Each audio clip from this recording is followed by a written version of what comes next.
Hi, everyone. We will make a start, and I'm going to share my slides with you now. Hopefully you will be able to see this okay.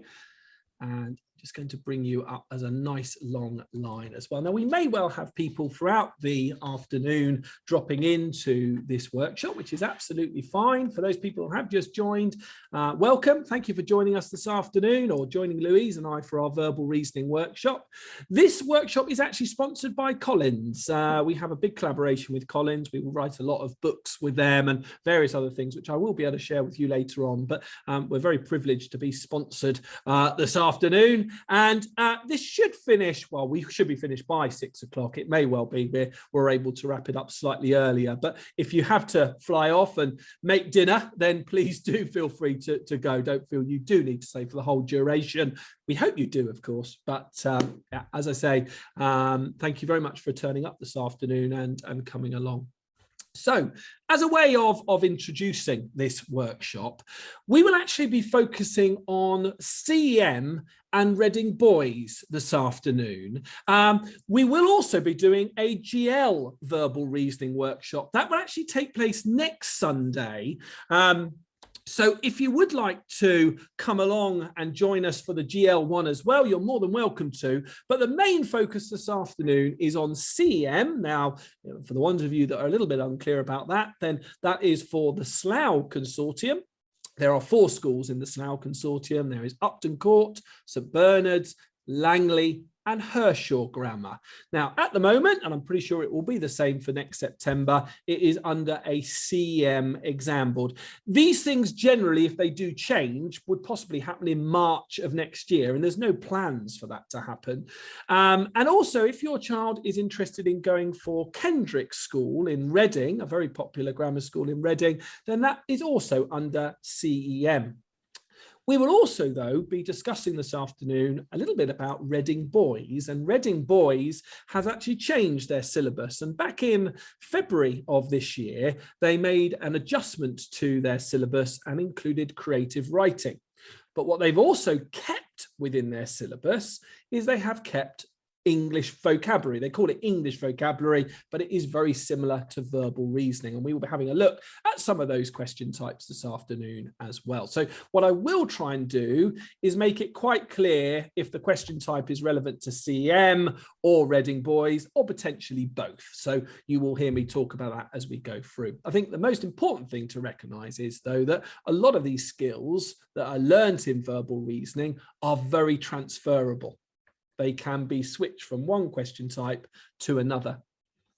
As we said at the beginning, the best way these workshops work is if you participate as well. And there will be some questions we'd like you to have a go at as well. And try and put yourself in your child's shoes and understand, the kind of words they might be exposed to. And please do have a go at the questions. If you're willing enough to share some of the answers you've got, then please do. One of the things that we certainly know under verbal reasoning is that they are predominantly word-related questions. However, where you may get a little bit confused and unclear is that there are some maths questions and logical questions that are sometimes included in verbal reasoning. We've never really understood why the exam boards have done this, but what we probably think it's all to do with the same types of skills that children need, whether that's being logical or using various different approaches to questions. And that's why sometimes you do get some maths involved. So that's important to understand. Can I confirm CEM applies to Queen Mary's Boys in Walsall, please? Yes, it does. Yes. So there are, and thank you very much for coming along. As some of you may be aware, we do have some centres in around Birmingham and Walsall, run by our wonderful franchisees, Jude and Mark Finch, and they are supporting a CEM syllabus. So if you are from the Midlands and you've come along to join us in the workshop today, thank you for joining us. And absolutely, that is the focus in that area. We are conscious that things can change. If it was ever to change to GL or potentially another exam board, then we would be aware of that and be able to change our course accordingly. So Let's have a look at what the agenda is for this afternoon. We are going to review some commonly asked questions at the beginning, and Louise and I might do a bit of a play script on this one. So we'll have a look at some questions that are asked by parents about verbal reasoning. We will look at some questions, and some of these are actual questions that have been used in the 11+ exams, but also some of the ones that we use with our students as well. And I think one of the things we want you to get out of this workshop are suggestions on games that you can play, activities that you can use with your child to enhance and boost their vocabulary. And if there's one thing I know at Teach It Right, it's we like children to enjoy words. They should be good fun. You should grab a word and think, yeah, this is good fun learning about words. And that's something we've certainly instilled into all of our children in our courses.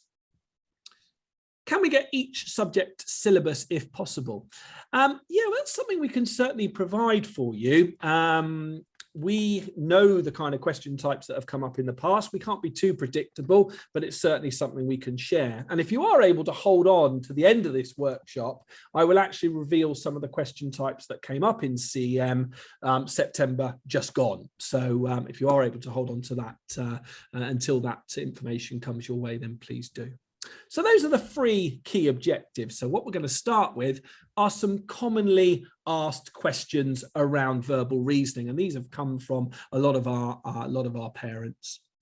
First one that we often get asked is, what is the breakdown of verbal reasoning within an 11+ exam? Kind of ignore the GL one if you can, really, but with CEM and this here, so if I just make that slightly bigger for you, just so you can see it, then for CEM, if we look at the 2 papers that the children do, 50% of it is represented by verbal reasoning. So that's across the 2 papers. So that's things like reshuffled sentences. That also includes English comprehension, things like antonyms, synonyms, odd ones out, all the questions we will look at today. So 50% of it, a large proportion of it, is made up of verbal reasoning questions. Numerical reasoning is 30%, non-verbal is 20%. So again, if you are focusing on the Slough schools or you're considering Kendrick, then that's the proportion that is made up by verbal reasoning. It's 50%. So we know it's the dominant subject. We don't want to focus purely on verbal reasoning. We've got other subjects we need to cover, like English comprehension and non-verbal and maths. But we also know that verbal reasoning is going to be very, very important to do well in this examination. Lou, can I bring you in on this, if that's okay? Yes. And I wondered whether we could just alternately do the questions and then give a response. And yes, these are questions that parents often ask. So we're looking at number 2. How can we improve children's vocabulary? Right. What I always say to parents is what we want to aim to do is make your children word aware. So if you can get to a point where you're talking and you use a word and your child says, what does that word mean? Then you're on the right track. So sometimes I will be speaking and I'll drop a word into my conversation and I will say to the if nobody says, what does that word mean? I stop and I say, I've just used this word. Does anyone know what it means? And usually nobody does. And I say, well, why didn't you ask?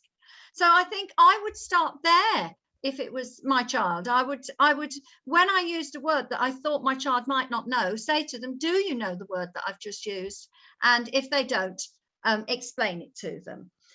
We want them to be excited about words. So I often would start with choosing a word, a favorite word, and say, what's your favorite word? And discuss favorite words. And then say, well, we're going to have a favorite word of the week.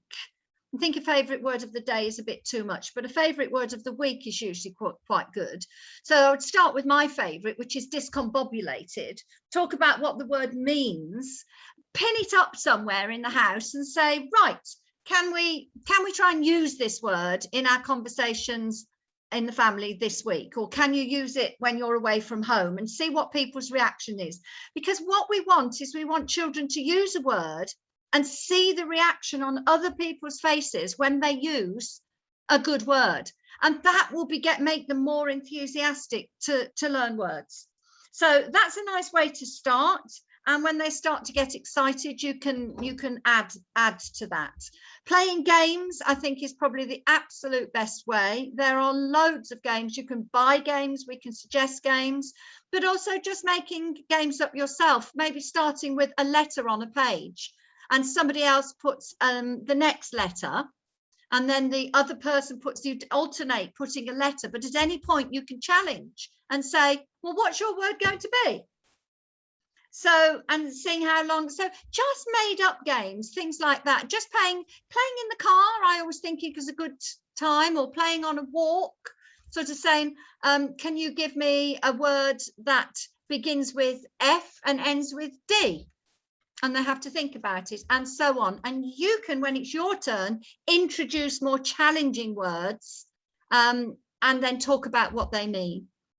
The other thing that I think is really important when we're trying to improve vocabulary is when a child does ask you what a word means, I always avoid saying go to the dictionary, because although dictionaries are really important, I think when a child goes to a dictionary and the dictionary uses words they don't know to explain the word they don't know, they get very frustrated. So what I always do is, if a child asks me the meaning of a word, I define it for them as best I can. I also put it into a story. So if it was a word like stubborn, I tell them it means when you won't do what you should. And I talk to them about a baby in a pushchair who won't go in the pushchair and won't bend in the middle. And they always laugh and say, oh yeah, I've seen that. And I say, well, that's being stubborn. Next time, because they will forget what the word means, they say, oh, what was stubborn? I can't remember. You just say baby in a pushchair and they've got it straight away. So it gives them a context. I then say, let's now go and look it up in the dictionary. And now we can find out what the dictionary says, and the dictionary makes more sense. So I think it's an ongoing, what I'm trying to say is, to improve your child's vocabulary, I think, is an ongoing conversation. I think that's what I would do. Thanks, Lou. You've already touched on the next question, Lou, in terms of what suitable games there are. And you're absolutely right. There's so many, aren't there? A variety of different vocabulary games. One of the things I've just actually put in the chat is a website, which I think is pretty well known in the 11+ market, which is Free Rice. We've always been drawn to this website. I think children love the idea that every time they get a question right, then I think they donate 100 grains of rice. Now, there are various levels that these words go through. And I think we often say for children, if they can get to sort of level, I think 21 or something, it's sort of age appropriate. But it might be something that you want your child to have a go at. I think what we often find with vocabulary, and as Louise explained, if it can be turned into a game, actually, they're sort of enjoying it and learning at the same time. Certainly, I always tell this story, but I have one claim to fame in my life, and that was I was Southwest Scrabble champion. It's about the only tournament I've ever won. But certainly in terms of Scrabble and things like Boggle, those kind of word games are brilliant for children to build up their word knowledge, because if you're playing a word game with your child, you end up discussing those words with them. You end up then putting it into context, I expect, and you tell them when they can use those words. So please, if it's something you haven't thought about doing as a family or with your child, do try and introduce some word games. We'll recommend some more at the end of this workshop, but certainly there are a lot there on the market. The next question is about dictionaries, Lou, and it's one we often get. And I'm interesting that you just talked about, if a child looks a word up, then actually sometimes that doesn't always help them because the words in the definition might be complicated. But I have mentioned in the chat about antonyms and synonyms dictionaries.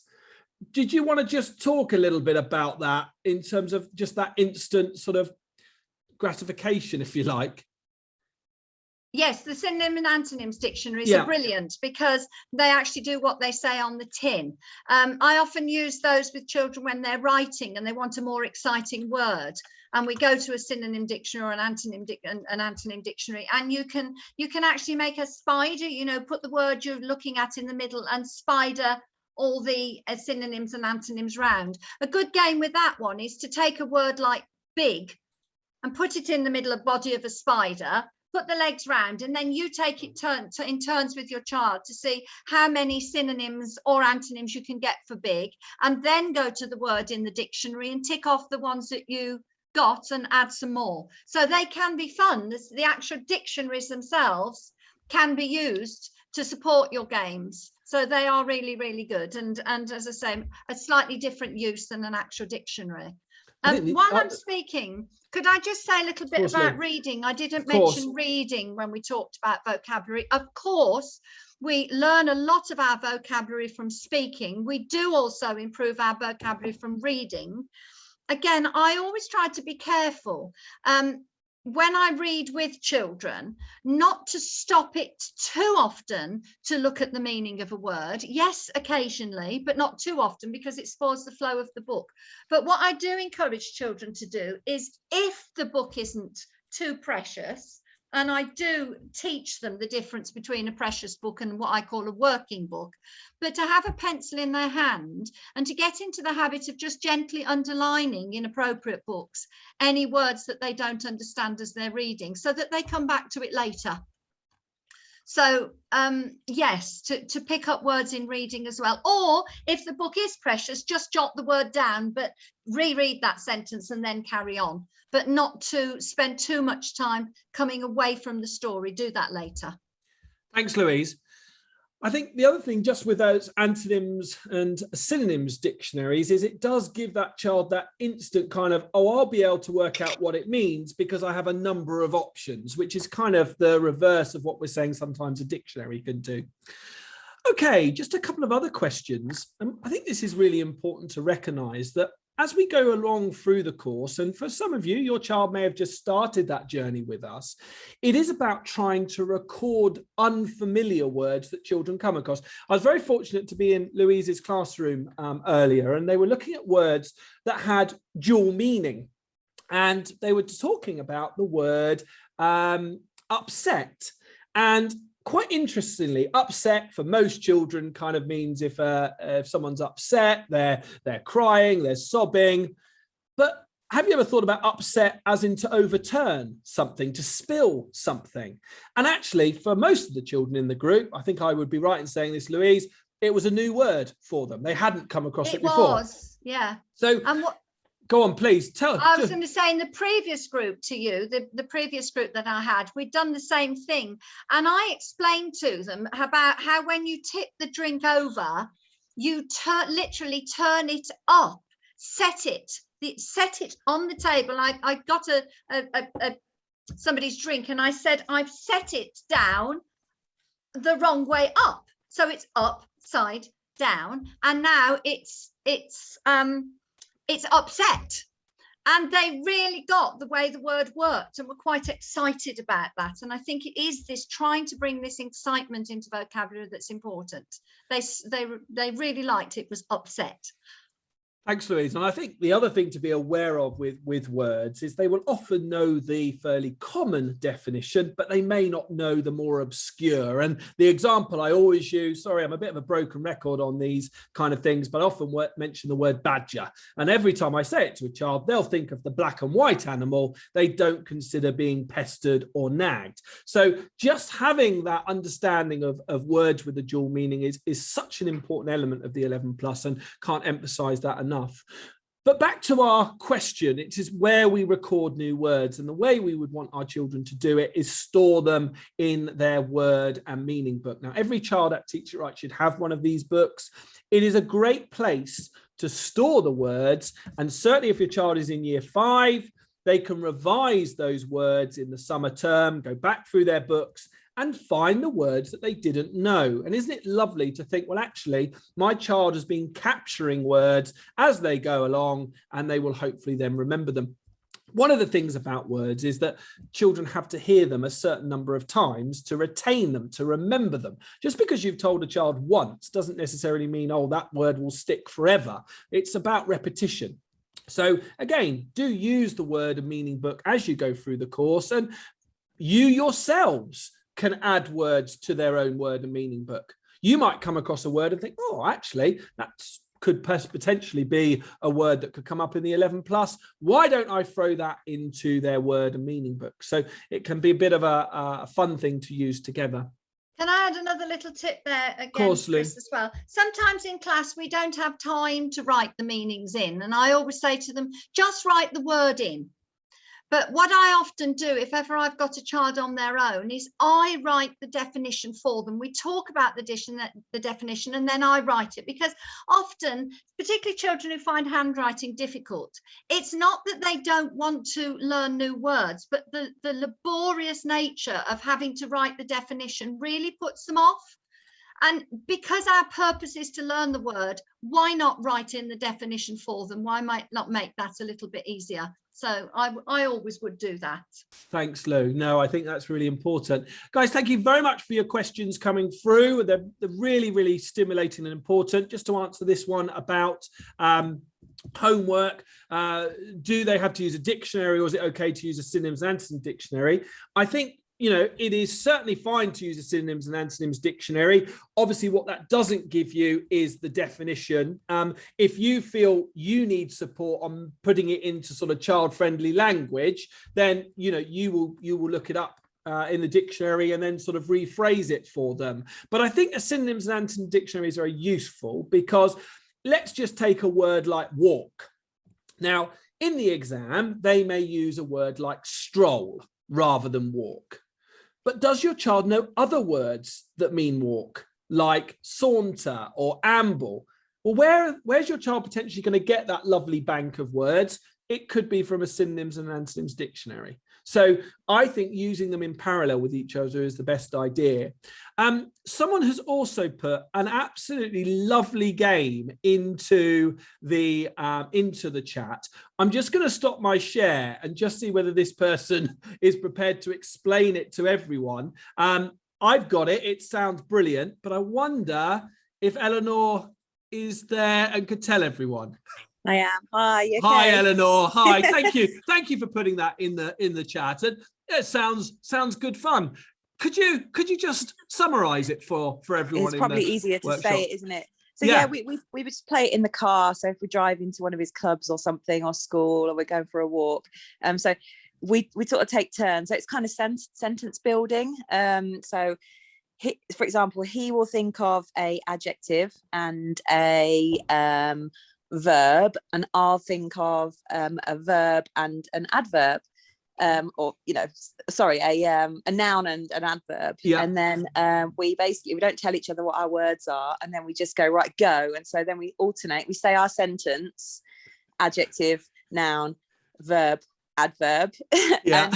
And obviously I try and think of words that he won't understand, so that he goes, oh, what does that mean? And then, but he loves how random the sentences are. He loves trying to think of words that will catch me out and make me laugh. So yeah, he really enjoys playing that. And then we'll swap round and fantastic. Yeah, a great opportunity, the car, Eleanor, isn't it? They can't run away from you then, and you've got them there. I love the idea as well about sort of building up that understanding of word groups. And one of the things we'll look at as we go through the questions today is that you're always looking for example, if you're doing synonyms, verbs go with verbs, adjectives go with adjectives. And if you can develop that sort of word group understanding, it can really impact on the different question types. And we'll also look today at something called reshuffled sentences, which is also about understanding how sentences are constructed. So I'm sure you know, every sentence has to have a verb.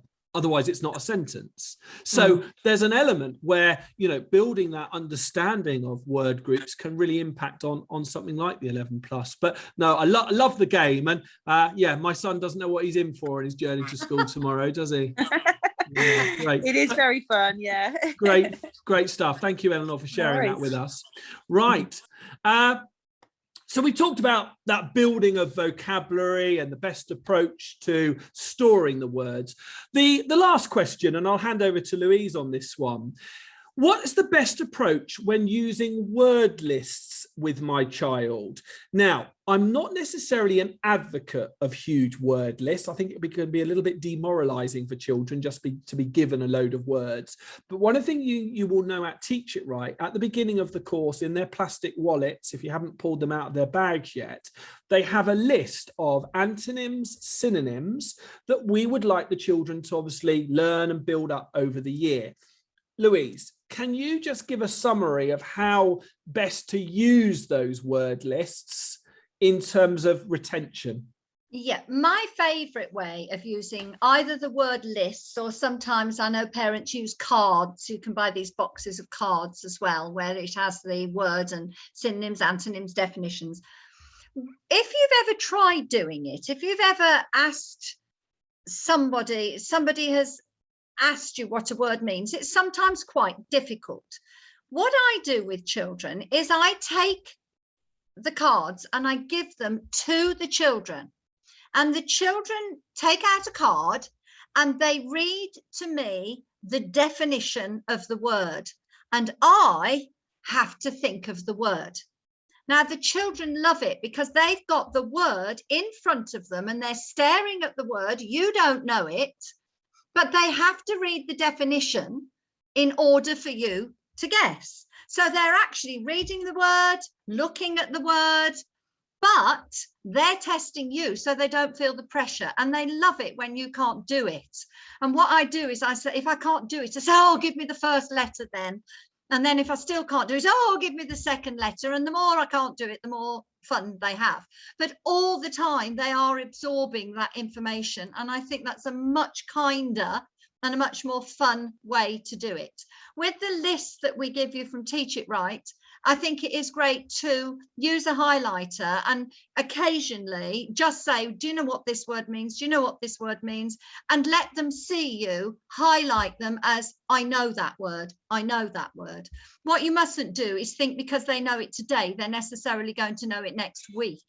So you might have to have a color code. Sometimes, do right, blue when you've recognized it once, a green when you've recognized it twice, something simple, but so that they have 2 or 3 goes. But when you feel certain that they know that word and they just leap at it straight away, actually highlight it off, so that highlight it, as done, so that they see themselves making progress.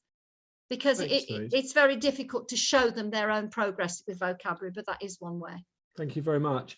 And as we mentioned at the end of this question, even just playing simple matching games, I'm afraid this is not as inventive as Eleanor's game, but if you can imagine writing different words on little bits of paper, turning them all over, and then turning them over to try and find pairs together, that actually such a simple game, but does certainly generate some conversation, but also helps children remember which words mean the same. We will sort of come back to some of these questions, but hopefully that's just given you a bit of an idea of some of the questions we commonly get asked at Teach It Right about vocabulary and where to record words, etc. We're actually going to move on now and start getting into some questions, because one of the things we want to get out of this afternoon is expose you to some of the questions that children potentially could be set in their 11 plus. I have to tell you this, and it's something that came out of one of the questions within the chat. Someone asked, what kind of questions are you going to be covering under verbal reasoning? Well, if you think of an exam board like CEM, they have a huge bank of different questions. That can be synonyms, that can be antonyms, odd ones out, reshuffled sentences, multiple meanings. There's quite a lengthy list. And each year they will select a bank of questions from all of the ones that they've created and put them in the actual 11 plus paper. Our job at Teach It Right is to cover all the different types of questions that we know of, that we know have come up before, and obviously get the children to practice those. One of the things that the exam board can do is they can throw in what we would describe as a bit of a curveball, something that children have never seen before. It wouldn't be in any practice books. It wouldn't be something tuition companies know about, but they've still got to, on the day, work out what to do. But very often, the skills that they've acquired by building their vocabulary, they would be able to apply to that question type. So we generally find out once the year has gone what kind of questions are there, but they may well throw in something that is unseen. And I'm afraid that's the same for all the children. So we're going to start with synonyms, one of probably the most popular question types within the 11 plus, and we're going to share with you some of those questions now. So let's just have a look at an example question, just so you can see how it's laid out. So child is given a word, it might be in bold, and then they're given a series of options. Now, I'm sure you're all aware of this, but the 11 plus within Berkshire, within Buckinghamshire, within the Midlands is a multiple choice test. So they have a series of letters, and what they're asked to do is record down on a separate multiple choice sheet what the answer is. So as you can see here, we've got the word rigid, if I just underline that for you. And one of these words is a synonym, so closest in meaning to the word rigid. Now, sometimes for children, the answer will just jump out at them. They'll see it straight away, they'll be able to record it down, and they'll swiftly move on. Every question in the 11 plus is only worth 1 mark. So if they don't know it, we would suggest they put an answer and then they move on. Now, this is all around exam technique, something we talk a lot about nearer the time when they do their exams in sort of June and July. We will do exam technique sessions with the children. We'll also do exam technique workshops as well. So I hope you'll be with us at those ones later on next year. But certainly in regards to the words that they're given, some they will know, some they may not, but that may not always determine whether they get the answer correct or not. Because if you look at this example, we've got rigid and flexible. Now, that's actually an antonym. Now, sometimes children can get a little bit confused when they're doing synonyms and actually choose an antonym instead of a closest in meaning. So they just need to be aware, and sometimes we suggest this, why don't you underline synonyms or underline closest in meaning? So you're really thinking about what is the question asking me to do. So we can actually rule out flexible. And I know Louise has put this in the chat. Elimination can actually just leave you with the right answer. Now, I'm going to make a judgment here that not every child would know what harnessed means. So we're going to leave that one for the moment. Lean, probably know what that means, but that isn't a synonym for rigid. So that one's gone. Stiff. Now, if it's rigid, it's not going to move. So if it's stiff, it's not going to move either. So rigid and stiff, I think that's probably my answer. I am going to check the last one because that might be an even better option. But biased, of course, is nothing to do with being rigid. So we're left with 2 options. As I say, I didn't quite know what harness meant, but I did know what stiff meant. Therefore, that's my answer. Now, can I step in, sorry, Chris? Lou, yeah, sorry, of course. I'm sorry to interrupt, but That's can I okay. just say here, because just while I think about it, that a lot of children, when you do it as you've just said, they do flexible, they get to harnessed and they panic. Yeah. And whenever that happens, I tell them time and time again that the biggest strategy that they use, the most frequent strategy that examiners use, is to try and make children panic, obviously. And often you don't need to know a word to get the question correct if you do know the answer, if that makes sense. So try to always encourage them not to panic when they don't know a word. It's often possible to get the answer right without knowing that word. Thanks, Lou. A really good question in the chat. Someone asking, if they get it wrong, do they get any negative marks? No, they don't. They're in the 11 plus, there is no negative marking. It is, I suppose, really more of a positive exam in that sense, that if they get one wrong, well, it won't influence their mark. Another couple of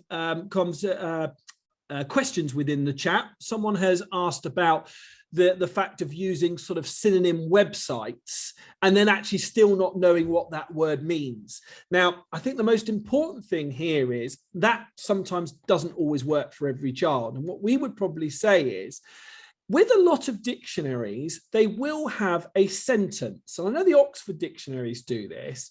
And I think that's the best way of looking up a word to check the context of it.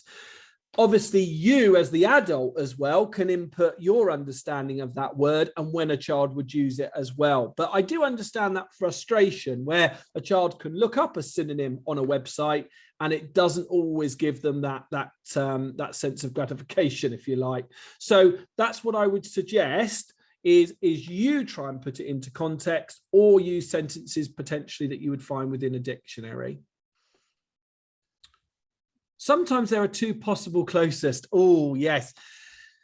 I think what you need to understand is really the validity of these examinations, that a lot of the questions are trialed.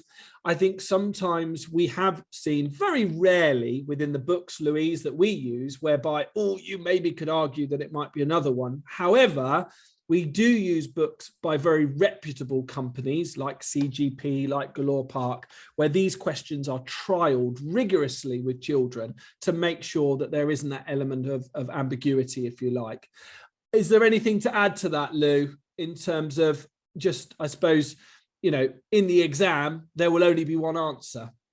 Yes, yes, in the exam, it should be perfect. And I think, as you said, they usually tried the books. You do occasionally get a bad one, but children are pretty tolerant as long as they know that the exam is going to be fair. Yeah, someone in the chat as well has also put a very sensible point down, which is she said she's encouraged her child to rule out the ones she knows are wrong, and how sensible that is, because if they are left with 2, that's a 50-50 chance. If you're left with 5, you've got 20% chance of getting it right. Now, we know that this exam is about percentages, and if you can rule a lot of them out, you know, their luck may be on their side if it happens to be a guess.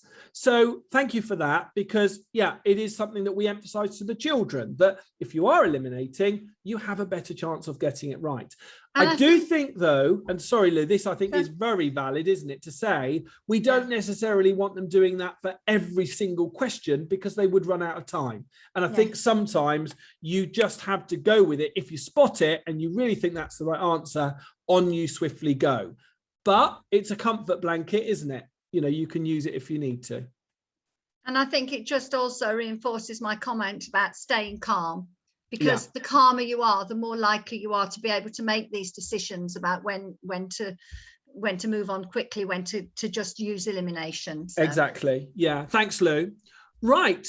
We have talked a little bit about this already. The only thing I would emphasize here is the last bullet point, which is a strategy we do encourage children to do on synonyms, is try and put that word in the same sentence. If it works in the same sentence, it's probably the correct answer. So, example here, the old wooden door handle was extremely rigid. The old wooden door handle was extremely stiff. So it does work. Now, we always know with these workshops, it's always good if parents can have a go at some questions and put their own knowledge to the test. So we've got a series of 20 questions here that we would like you to have a go at for us. You need to find, out of the 5 options, the one word that means the same as the word on the left-hand side. Just be aware, sorry, if that does look like a capital S, I'm just looking at that. That is not, that is a small s there. Okay, I'm just thinking that looks a little bit capitalized to me. Anyway, some of you may have the workshop booklet printed out.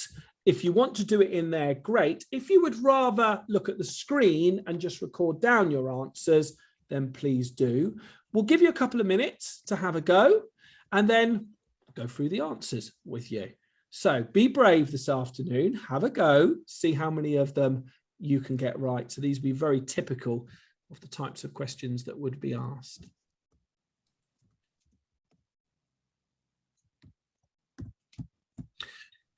I will just answer this question while you're working away. Someone has said, are they allowed to mark the question sheet? No, they're not. The only thing you can do on the question sheet is mark the answer. The multiple choice sheet is marked by a computer, and it will scan over the marks. We have an optical reader at Teach It Right. We use that for our mock exams, and that really is to ensure that we're marking it as an exam board would do. So if a child makes multiple marks and they don't rub it out clearly, the computer would pick those, what we call a double mark. They would pick that up, and unfortunately it could be marked wrong. So children will be taught about this and how to use the multiple choice sheet correctly, and we will emphasize all the demarcations that they can make, but you are not allowed to eliminate things on the multiple choice sheet. So I hope that answers your question there, Eleanor.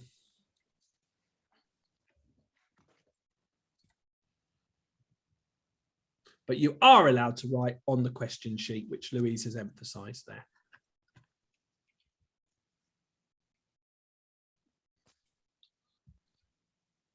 on the multiple choice sheet, you're not. Thanks, Lou. You read that question far better than I did.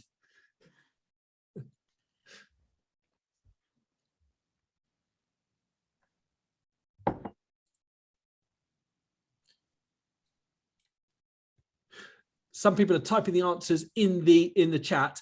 Thank you for doing that. And it's lovely to know that you've got them right, but keep them to yourselves for the moment, just because everyone will see your answers otherwise, and it will give the game away.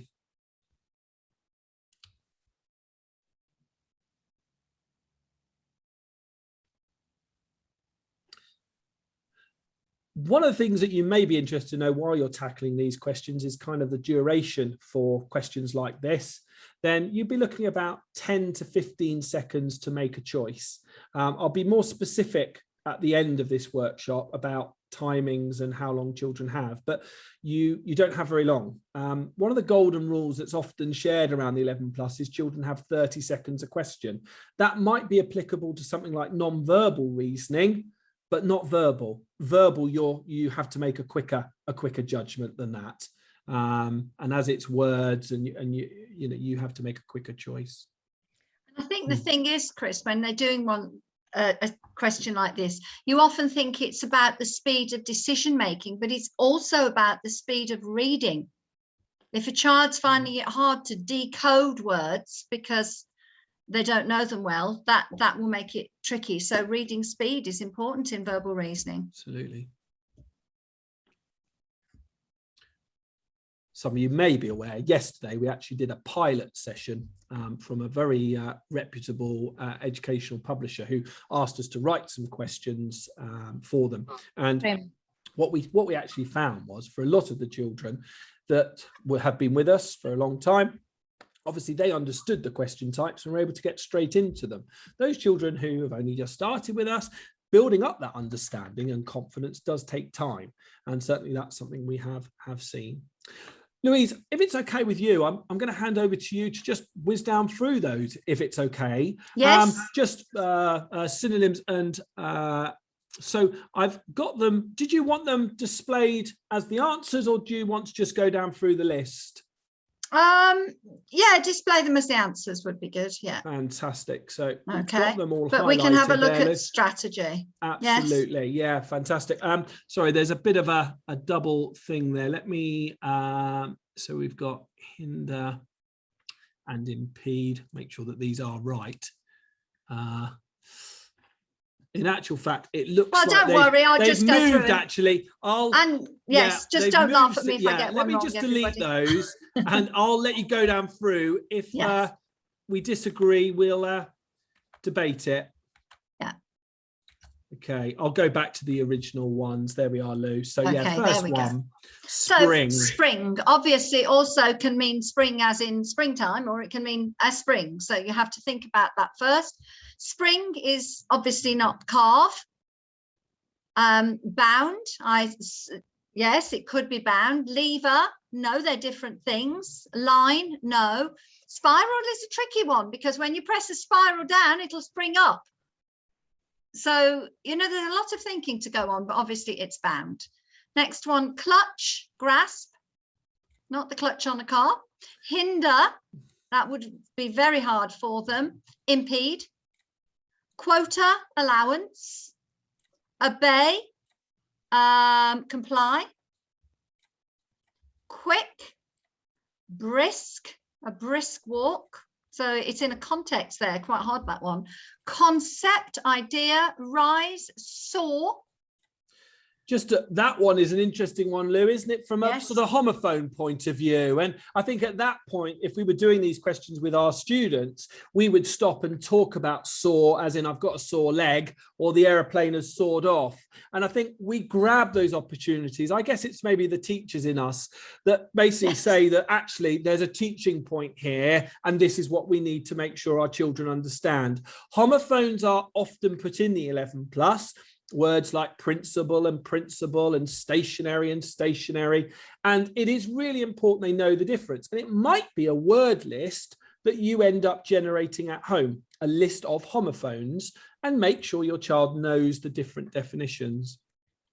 So copy is mimic. And again, there's a teaching opportunity because you've got photo, and it's very, children often just see photo and think, oh, photocopy, because they've lost sight of what they're actually trying to do, that it's a synonym, not a connected word. Fragrance is scent, rocky is tottery, naughty is unruly, trim is to shear, creep is to prowl, instructor is to tutor, adapt to modify, thaw to melt, wicked is corrupt, probe, investigate, and arid, dry, parched. Sorry. What you did there at the end, Lou, is something actually that the children will often do, which is turn that word on the left into an easier word. So if we look at that word arid, they will often think, oh, actually, do I know another word? Oh, dry, is that one of the options? And that's something we encourage the children to do sometimes, is read the word and think, do I know what I'm looking for? And sometimes they will, and they'll be like, oh, brilliant, it's there. And that comes with confidence. But yes. Lovely. Thanks, Lou, for doing those. Also very unprepped as well. So thank you for doing all of those questions. I just wondered, in terms of those synonyms, and maybe I can just sort of open this up to everyone that's here. What did you think of the words that were there? Do you think your child would know a lot of those words? Could you also see some of the traps that were laid as well?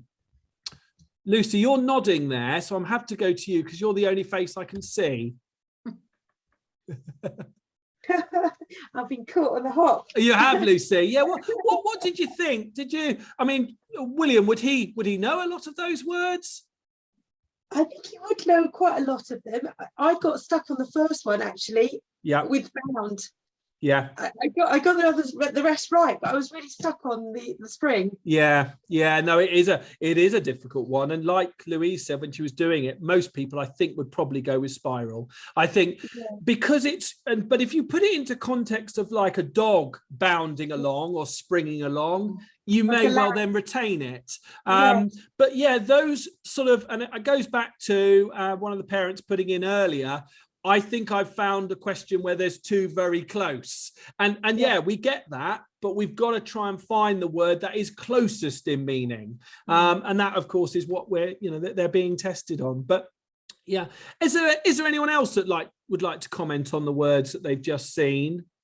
One thing I noticed, Chris, was that in some cases there was one you could easily eliminate because the source word was, say, a verb. Yeah, and one of the words was a noun. Yes. So in those cases, you can easily get rid of it. Absolutely. And I know we talked a bit about word groups earlier, didn't we? About sort of matching verbs with verbs, adjectives with adjectives. And it comes back to Eleanor's game where we were saying actually knowing the word groups is really, really important because if they know their different word groups, that can help them out if they are left with two and they've got to make a decision. If they know it's a verb, if you put a word like, I know it doesn't work with all of them, but if you put a word like to in front of a verb, to jump, to skip, you could use that as a strategy when you're doing it. So I think what we recognize is there are lots of things children can do when they're working these questions out to sort of get them out of trouble or help them. Let me give you another example. If we think of prefixes, and we talk a lot to the children about prefixes can help you identify what sort of word it is. So Lou, what I was thinking about was things like displeasure and pleasure. Yes. Is there anything else you want to sort of build on that in terms of the importance of learning different prefixes and how that can help with things like synonyms and antonyms? It is something that is done in school, but it's certainly worth revising. It's just going, to the internet, finding a list of prefixes and just reminding the children, what does this? So what sub, for example, is underneath. Yeah. And they quite enjoy it. It's an activity they quite enjoy. They like it because it gives them something to grasp onto. So I think it's certainly worth revising those. There are often little bit of extra things you can do, in homework, and that's one of them. Things that are more fun and not written. I keep everything as much as I can spoken, not written. Thanks, Lou. Someone being very honest in the chat and just saying which one they got wrong, and again, when we look at these questions, we just go back to those questions there again. Let me just bring them up on the screen. we can have a look again at number 4. Sorry, my share seems to have stopped. Hang on a minute. I will just find those. Right, hopefully you can see this. So number 4 there, quota being an allowance. Yeah, not an easy word for a child to get their head around, and maybe one that they may not have been exposed to before. And that's actually something we often find, that some of the words we teach them, they may not have come across either in their reading or their writing or at school, and we need to explain what those words mean. So that's always a fun part of teaching verbal reasoning. Right, we're going to move swiftly on. So I'm going to look now. Sorry, Lucy. Can I ask a very quick question? Of course. I think you answered it. So if the question is an adjective, the answer has to be an adjective. If the question is a verb, it has to be a verb. Is that right? Yes. Yeah. Okay, brilliant. Yeah. So word groups will be paired together.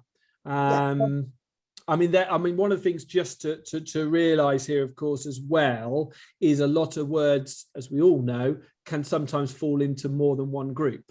And if we take a word like drive, for example, you could have driveway as in the noun, or drive to drive as in, I don't know, a golf swing or something. So it's what's worth doing. And I suppose this is the fun part of the English language, is actually exploring those different definitions. And we have a lot of fun with that, Lou, don't we? We do. Yeah. So one of the ones that I want to introduce you to now is something called insert the letters. Now, this is still synonyms, but there's some different skills involved here.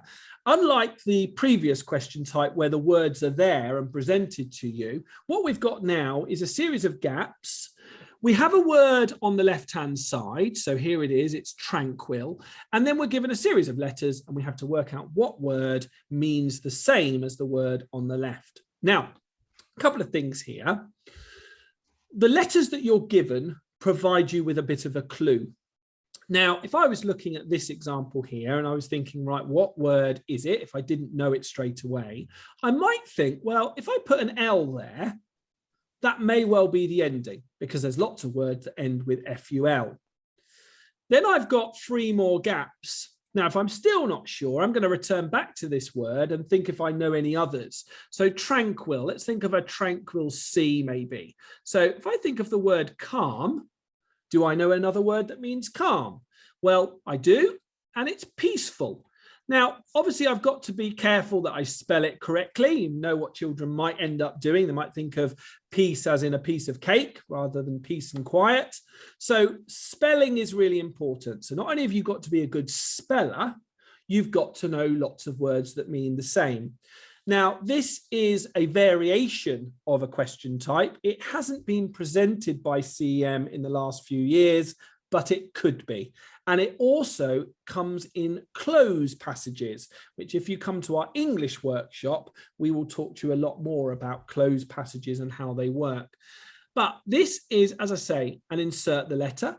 We think these are good fun. I think children find them quite puzzly, and they will have worked through some of these already. And just for your benefit, we have 10 for you to have a go at. Lucy's smiling at me, which is lovely. And the rest of you, I hope, can have a go at these 10 questions. If you want to write them down, you can, but please give yourself a few minutes and see how many you can do. Got a message in the chat. I hope this isn't, I don't want to do this. Ah, okay. Yeah, someone thinking that they probably turned up this year as part of the closed, or potentially within synonyms as well. Fantastic. Thank you for providing that information. We will highlight some of the sections at the end as well.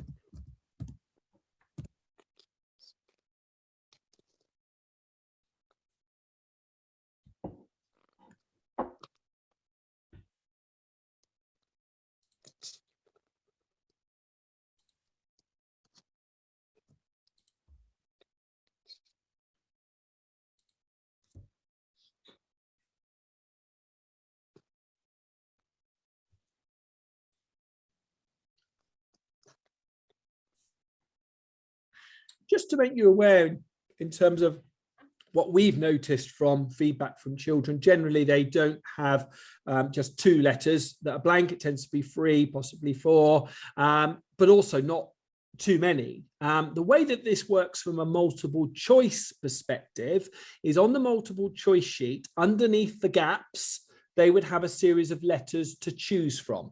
Okay, so that's something again that we will expose children to when they do, if these are used, certainly when we do mock exams and things like that.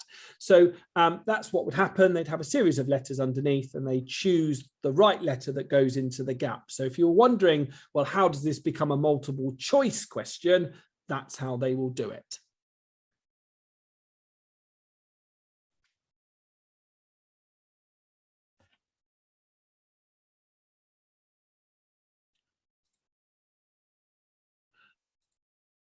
Okay, everyone, I know that wasn't very long, but hopefully you've managed to have a look at most of them and give them a go. Why don't we make this slightly more interactive than we have been doing? And potentially, would you like to write some of the answers in the chat as we go down through them? So maybe you can beat us to them up. Do you want me to do these, Louise, or? I've got them, I think. Oh, fantastic. Can I just say another strategy that I always find useful? If you look at number 3, abrupt, if the children are stuck, I often say just blend the letters that you've got in the sentence. So he made an abrupt stop. He made an udden stop. And as soon as you say udden, they go, oh, sudden. Yeah. So the phonics, the letters you've got is really helpful. Absolutely. Those phonics can really jump into play there, can't they? Yeah. Right. Let's go then, Lou. Let's see whether we can beat them to the punch. So number 1, abandon. Leave. Number 2. Scrap. Scrap. Yeah, quite a difficult one, that one. Abolish something, to scrap it. Abrupt, we've just talked about. Sudden. Ailing. Sick. Adapt. Change. Now, one of the things I do point out every time we see this question, you might remember earlier when we were looking at these questions, on number 16, we had the word adapt. And I think what's sometimes nice with the 11 plus, certainly some of the words will appear again. They'll appear within assessments that we do every 5 weeks, or words will come up again in potentially when they have assessments in the back of their books or on a different page. So it is important to realize that these words will come up again and again throughout the year. And that's why certainly when we go through words, we do embed the same words again to make sure that they understand them. And I think that's an important point to make there. Accuse, Lou. Blame. Yeah, thank you. Attain. Achieve. Yeah. Now I wonder about the spelling on that, whether any of us did get that incorrect. Can be an easy one to slip up with. Attach, probably the hardest one. I thought this one, Lou. Yeah. Fasten. That's it. Yeah. It's fasten where I come from. I was going to say, Lou, is that your Brummie accent coming out there? Yeah. Author. Writer. Fantastic. And if you didn't get the last one, it is, Lou? Trophy. And the amount of times when we have used this question in the past, children put an F in rather than the PH. I'm sure you didn't fall into that. FE, yeah, trophy.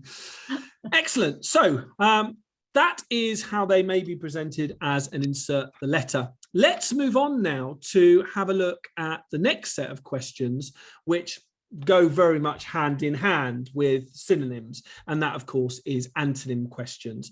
I'm a little bit conscious of time because we've got quite a lot to get through this afternoon. So I'm going to go through this fairly briskly, but I'll just point out a few things about antonyms. So very similar layout as you will have seen in the closest. So the children are given a word and they have to then work out which word is an opposite in meaning. Are they allowed to apply elimination on their question sheet? Yes, they can still do that, of course. And I think the important thing here is, again, not being swung into that trap of choosing maybe a closest in meaning. So what the examiners sometimes do is they'll put antonyms and synonym sections very close together. And that's done deliberately, really, because children have to sort of switch their mindset to think about a slightly different way of thinking. And what I encourage children to do, and particularly when you have a lot of questions, so let's just say they had 6 minutes, they might have 26 questions. So I encourage the children on their question sheet to write OPP halfway down the page. So they're thinking, right, I'm doing opposites, because it's so easy to flick back to synonyms again. So an abundance, and I always share little tricks with children. I know my tutors do as well. I always think of an abundance of buns. So I'm going to eat a lot of buns. So abundance means a lot of them. And then I'm thinking of a word that means not to have very much, a sparse amount. So scarcity, of course, is the answer. Now, again, there may be words within the question that they don't know, but hopefully they're drawn to the one that they do know, and they're able to work out which are the antonym pairs. So a lot of the strategies we've talked about in synonyms, we can apply to antonyms as well. So this goes through the strategies and techniques again, and talks about things to remember, but certainly elimination becomes a very important thing to do. And double checking at the end, and this might be something they do at the end of the section, is to quickly go back through and make sure they are all antonyms that they've chosen. I won't put you through the pain, but those are in your booklet. We've sent out a booklet for this workshop this afternoon, and hopefully if you'd like to have a go at some of those, if I just very, very quickly here just tell you the answers, because it might be you've got that sheet in front of you. It's at the back of the booklet.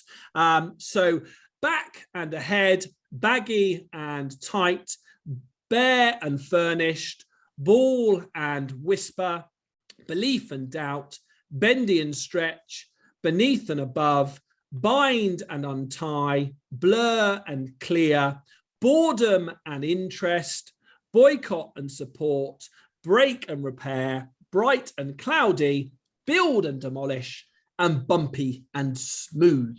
So it's bendy and stretch. Oh, sorry, straight, Liz. straight. What did I say? You said stretch, it's straight. Oh, sorry, mate meant straight. Sorry, bendy and straight. Trying to do them far too quickly.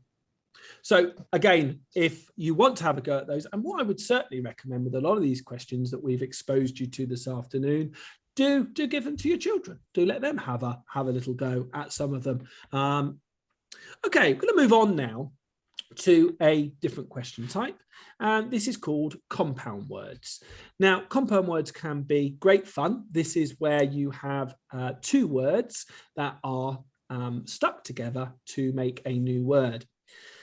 I think over the years, sometimes compound words have become a little bit blurred in their definitions, because you can have very obscure compound words. And let me give you a prime example of that. One year, the word seething came up. So see and thing. Now, phonically, when you put these words together, sometimes they don't sound right. So the example I always use is feather. So feet and her, if I put them together, that makes the word feather.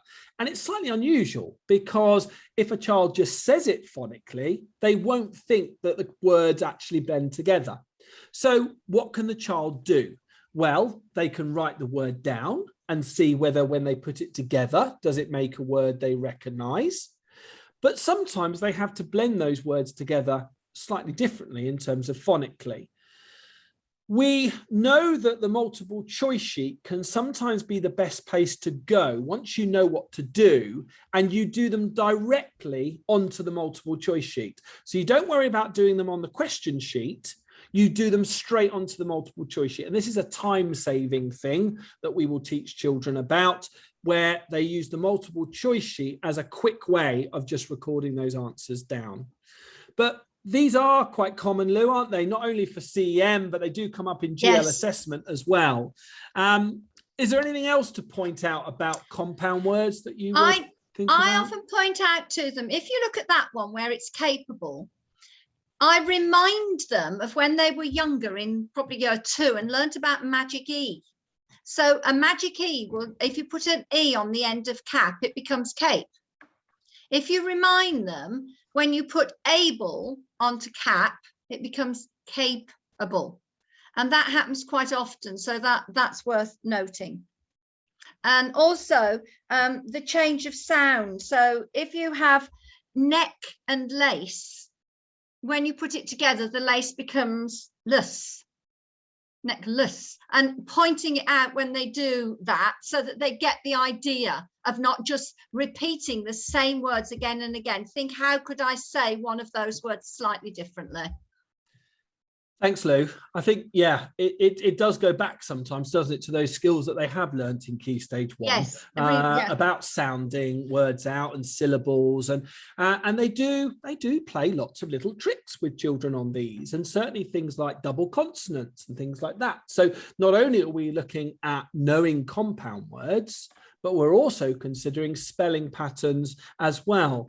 The other thing which I've noticed has come up with these sometimes as well is things like hyphenated words. Now, as a compound word, really we're thinking of two words that are blended together, not words that are hyphenated. But that's again where the definition gets a bit hazy, because you could say something like ice cream is a compound word, but we're not thinking of hyphenated words. Okay, so that's another thing that we would explain to the children. I like the fact that sometimes with compound words, not that they do it in the 11+, but you could have 3 words together. Yeah. So like nonetheless or nevertheless, and that's Together. always a nice thing. Together is a good one, Lou, as well. So there again, this is where words have to be fun and you have to make them enjoyable. So we're going to give you a chance to have a go at some. So I hope you can see this. Apologies, it's not as big as I would like it, but let me just maybe make it slightly bigger and see if you are able to, please, guys, have a go at pairing up one word from one side. That one always comes first on the left, with one word on the right that makes a compound word. Only 10 there for you to put your brains to the test on. I can't see it, Chris, so maybe the others can't.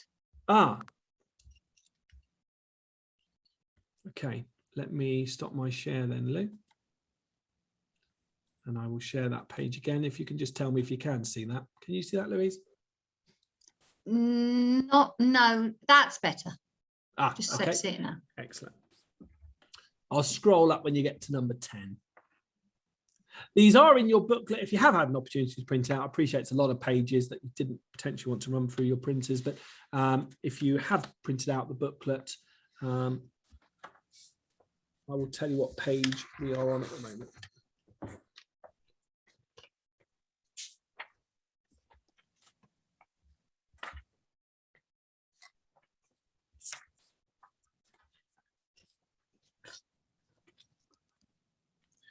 Someone has told us about the insert the letters actually coming up in the Reading Boys exam. We will, if we've got time today, have a little look at some of those Reading Boys question types. And yes, it was an insert the letter question that did come up in the synonyms. So just for your information.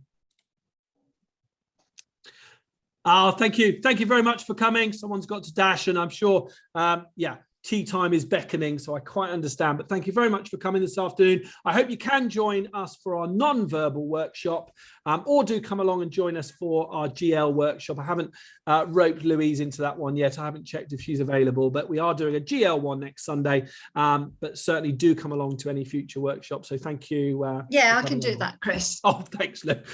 yeah. Always a good time to ask that to Louise. We've got lots of people in the room.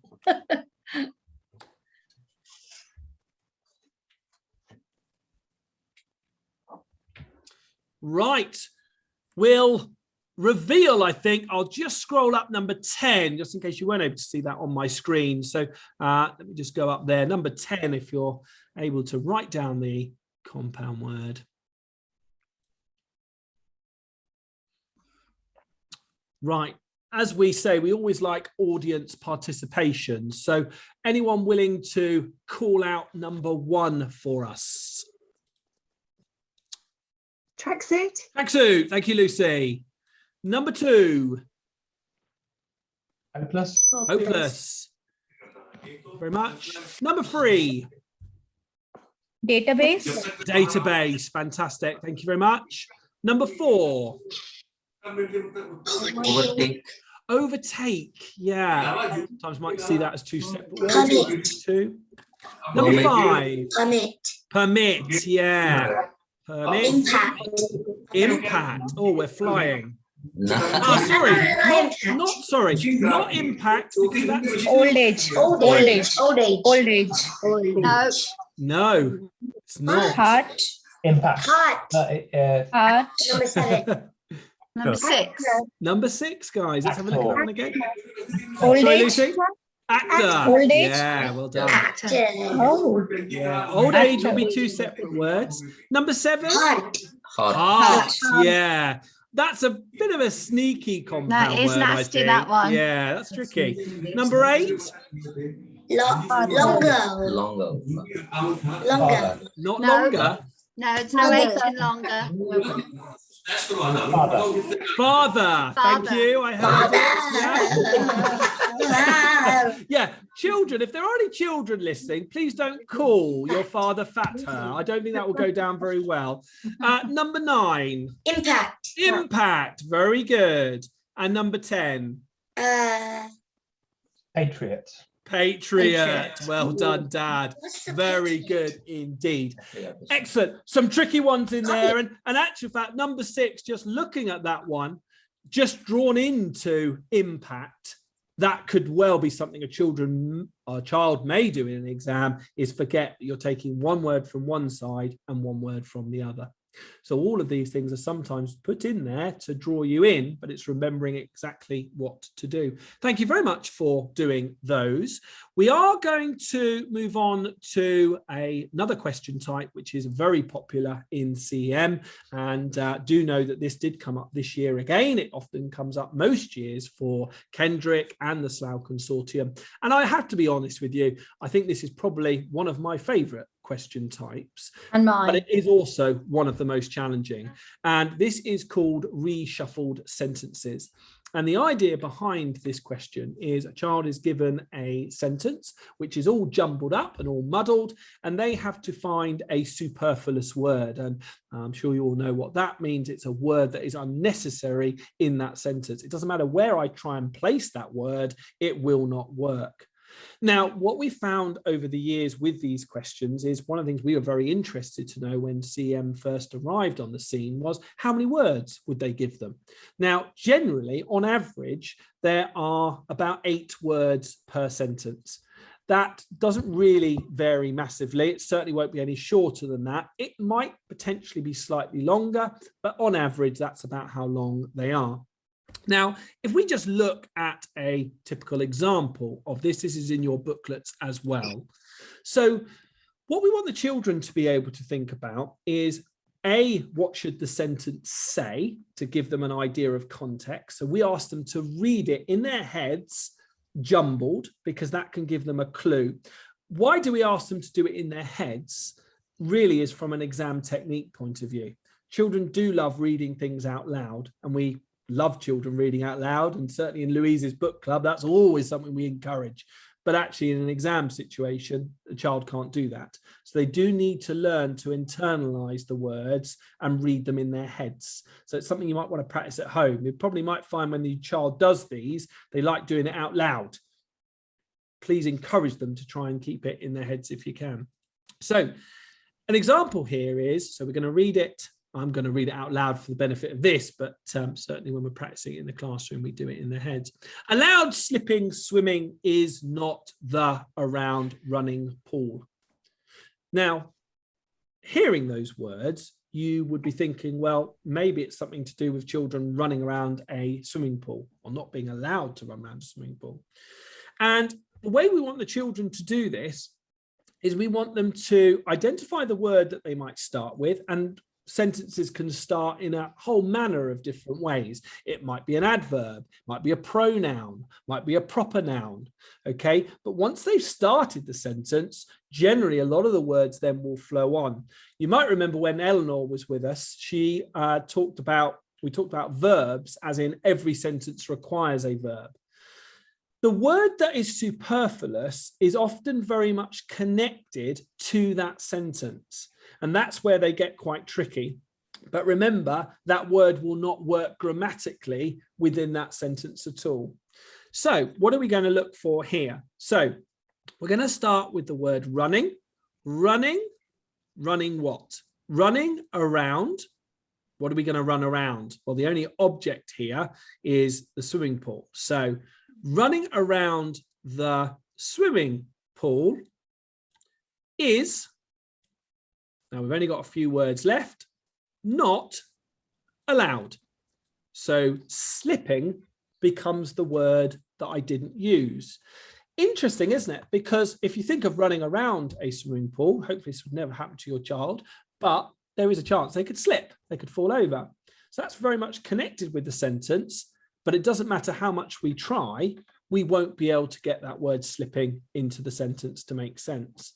There's also something to consider here, which we talk to the children a lot about, is tenses, because depending on what tense the sentence is put into, it might be, for example, you have a past tense verb that then can't be included in a present tense sentence. So that's something also to consider. What else, Lou, would you find with these that we... Well, I as you know, I'm a big advocate of going for the verb first. Yeah. And looking for the thing or the person that's actioning the verb. Yeah. Because that's the core of the sentence and you can build around it. So as you said, the problem is sometimes they'll give you two verbs. In fact, they have there running and slipping. Yes. So that makes it slightly tricky. The other thing that can be tricky is the fact that the children do not understand until you explain to them that am, is, was, were, and are verbs, and they come from the most popular verb in our language. We use the verb, it's from the verb to be, and we use that verb more than any other. So I explain why, but I simply say you must learn that am, is, was, were, are verbs, and that helps you, because the verb of the sentence might be are sleeping, were sleeping, was sleeping. So there's also two parts to the verbs sometimes. Thanks, Lou. That's a really important point, isn't it, about those different verbs. So what we would encourage the children to, as I say, they sort of go through a process of elimination. How do these get more complicated? Of course, it's the language and vocabulary that are used. I also find, Lou, I don't know about you, but often the questions that I've seen that have been written like this, I know you've written a lot for us over the years, but often they will look at sort of common English phrases as well sometimes. And it is whether those children know those common phrases as well. Now, it wouldn't be without giving you some fun if we didn't give you some of these reshuffled sentences to have a go at. Don't be perturbed by the 5 minutes here, because we don't necessarily expect you to do them all. But one of the things to recognize when they've set these reshuffled sentences, when they first set them, there were 14 of them. This is going back sort of 5 or 6 years now. 14 reshuffled sentences, 7 minutes. That's 30 seconds per question. But over the years, they've given more questions, so 15, 16, 17, 18, but the time has remained the same. So what does that tell you? They felt that children were getting through all of them far too quickly, and they've added in more questions. So I am aware that children in a CEM exam, they may not complete all of the questions within the section. Now, again, apologies if I'm telling you something you already know, but with a CEM exam, you are not allowed to go back to that section again. So once the section has finished, then your child is moved swiftly on to the next one. So basically, once the time has elapsed, they can't go back to that section again. So it's very important that children use their time wisely. And what we would say at Teach It Right is have a go at all the questions that you're working through. Just always start with number 1, but don't panic if you don't complete them all. We'd much rather you were accurate than sort of rapidly racing through all of them and actually just making lots of mistakes.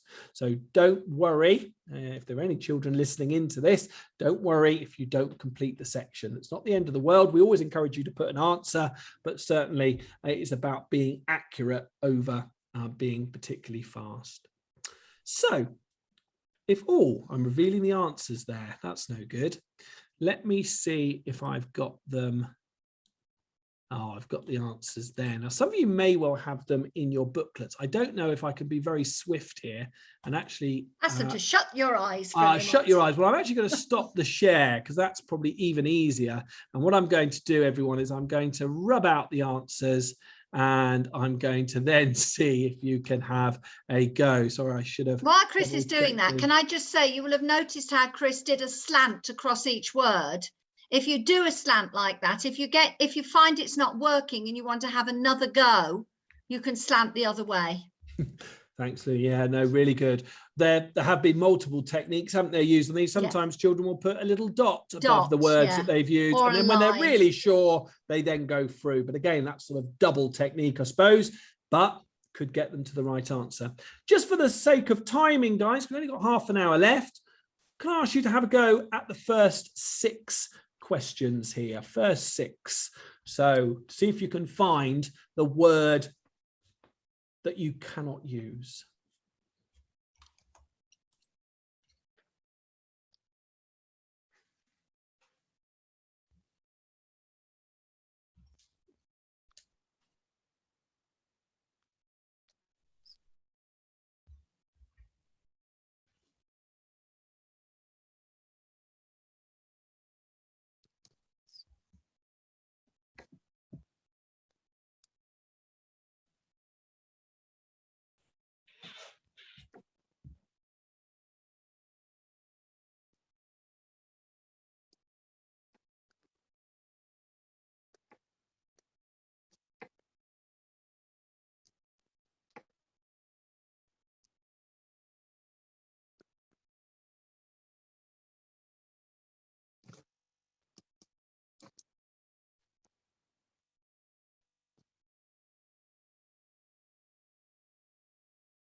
Okay, everyone, I appreciate that was not very long at all. But what we will do now is just ensure that you all know which words weren't used. I wonder also whether, if anyone is brave enough, to actually tell us what you think the sentence was. So let's go to the next slide, and I'm just going to reveal. So we went up to 5. Wonder whether anyone is brave enough just to unmute themselves and tell us what the sentence was. So number 1, the answer was umbrella, but what was the sentence? She's feeling under the weather today.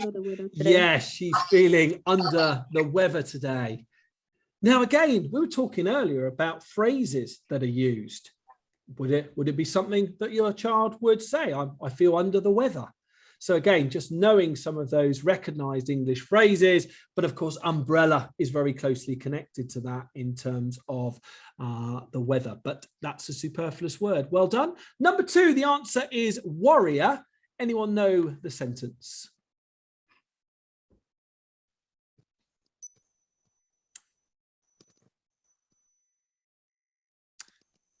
No one forthcoming on that one. Lou, do you want to reveal all?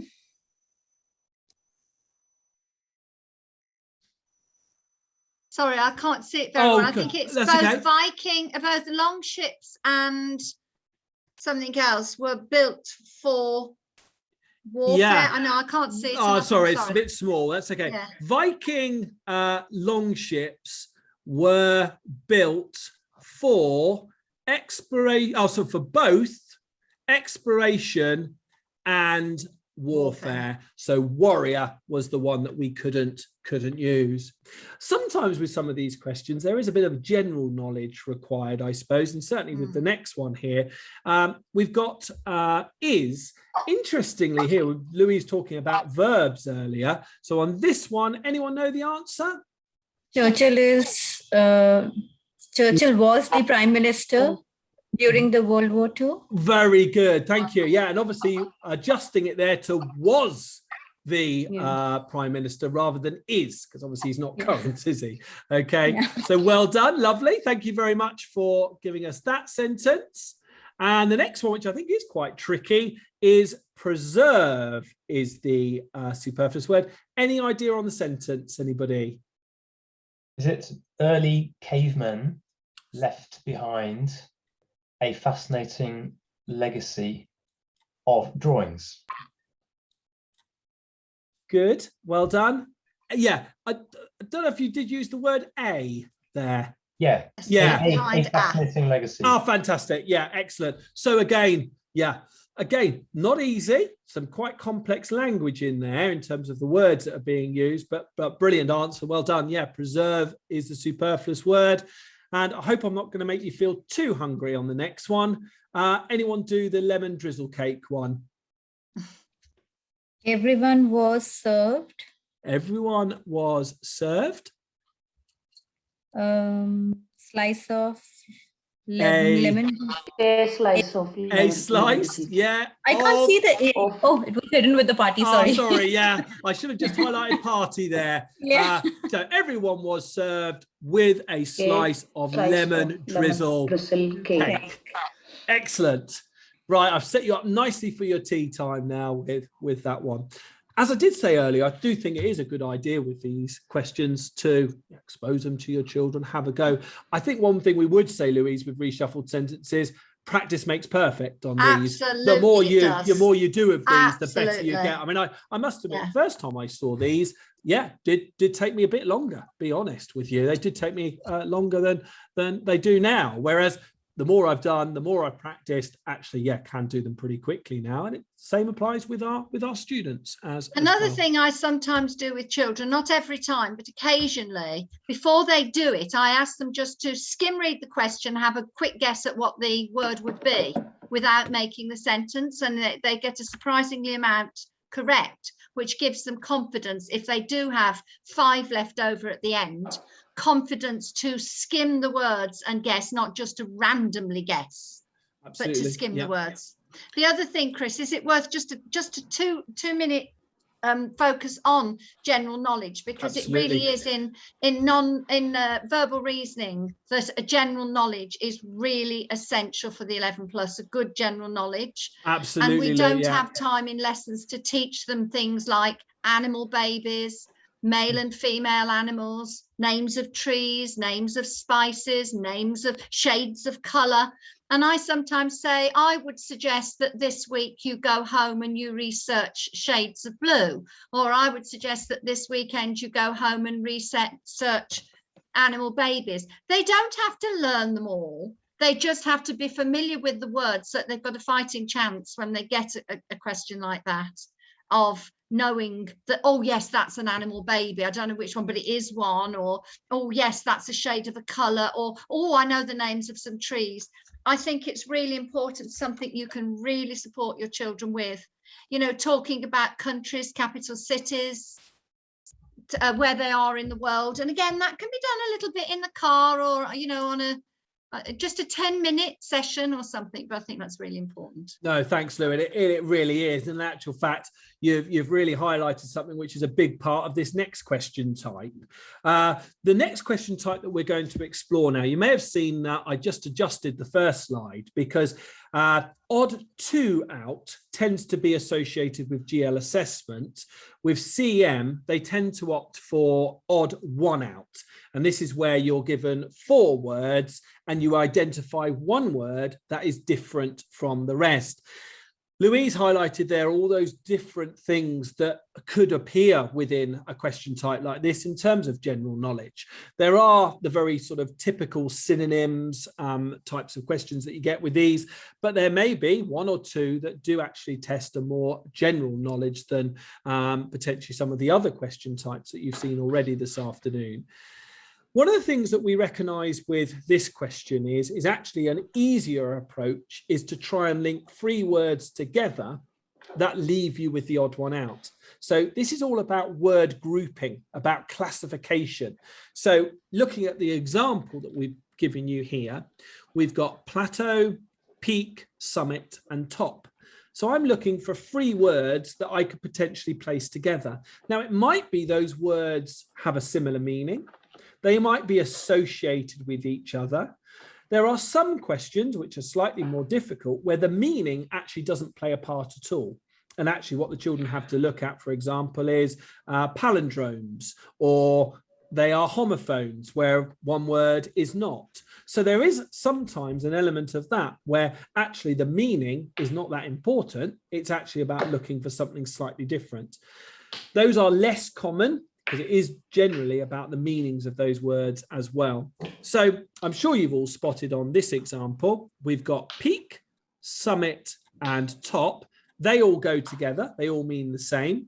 I always find it interesting with peak again. This is back to my homophone thing. You might also talk about peeking out of something or peekaboo. So you would talk about the double E. So sometimes they'll use that as a bit of a trap. They haven't here because peak, PEA, is obviously going to mean the same as a summit or a top. So can I also, sorry, Chris. Sorry, it's all right. Point out again, you've just underlined it, that I don't think it's a coincidence that they put plateau first. I would expect a child at the point of the 11 plus to know the peak of a mountain, the summit of a mountain, the top of a mountain, but I wouldn't necessarily expect them to know the word plateau. And I think they put it first because some children will see plateau, immediately go into a panic. I don't know what plateau means. I don't know what plateau means. And then not really give enough 100% thought to the three that are there. Exactly. Yeah. And I think that again is something we know examiners may do. And it's just trying to, I suppose, tell children, read all the words before you start making a choice, and don't be perturbed. Yeah, don't be perturbed by the fact that the first one you've read is actually a word that you're not familiar with. Summit also means the top of the mountain, peak of the mountain, and summit also. Yeah, absolutely. Yeah. And again, just putting it into context, Dad, is so important, isn't it? And I think that would be something you would think that hopefully a child would do. But it's going back to that point that Louise has made, that actually plateau may be a word they've not come across. But because I've linked these three words together, well, actually, I'm then left with the one that I don't need, or the odd one out, and the answer. Right. As we have done all afternoon, or going into the evening now, we've got some for you to have a go at. There are 10 questions there. I hope you can all see those. We are looking for the one word that doesn't belong in the groups. Please have a go either in your booklet, or if you want to just scribble down on a piece of paper the one word that is different here, then please do.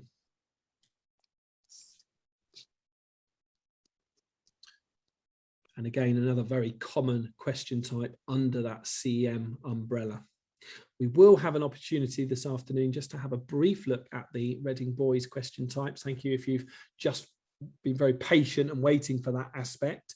However, there are questions like synonyms and antonyms that are part of Reading Boys as well. We will share with you some variations though on some of those.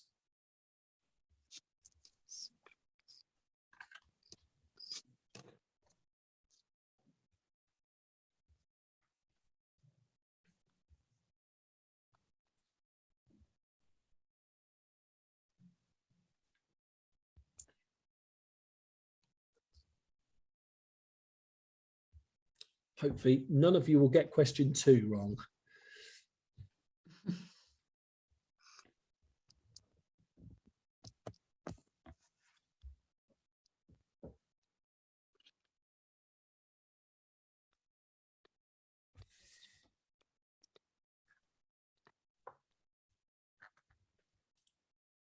Ooh.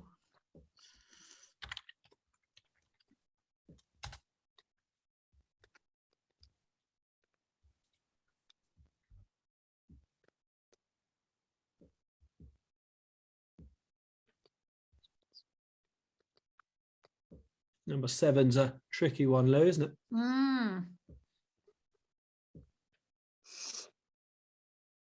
It is.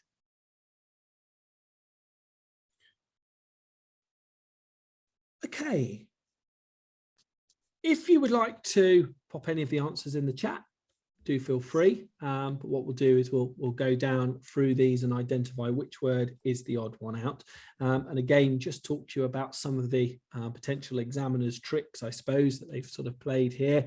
I don't like to think of children being tricked when they're doing an exam, but there are those words that certainly they've put in just to get them really to consider and think about. So let's have a look at number 1 first of all. If you want to type them in the chat as we go through, you can kind of beat me to the punch, then please do. So number 1, we've got singe, char, burn and blow. Which of those words would you say a child should know? They've probably heard of singe, burn and blow. Maybe char might be slightly new, but of course, if we think of something like charcoal, that is burnt. So singe, char and burn all go together, but blow is the odd one out there. We've done number 2, so we'll quickly underline plateau there. Number 3, we've got terminus, end, source, and finish. And in this instance, it would be source as the odd one out.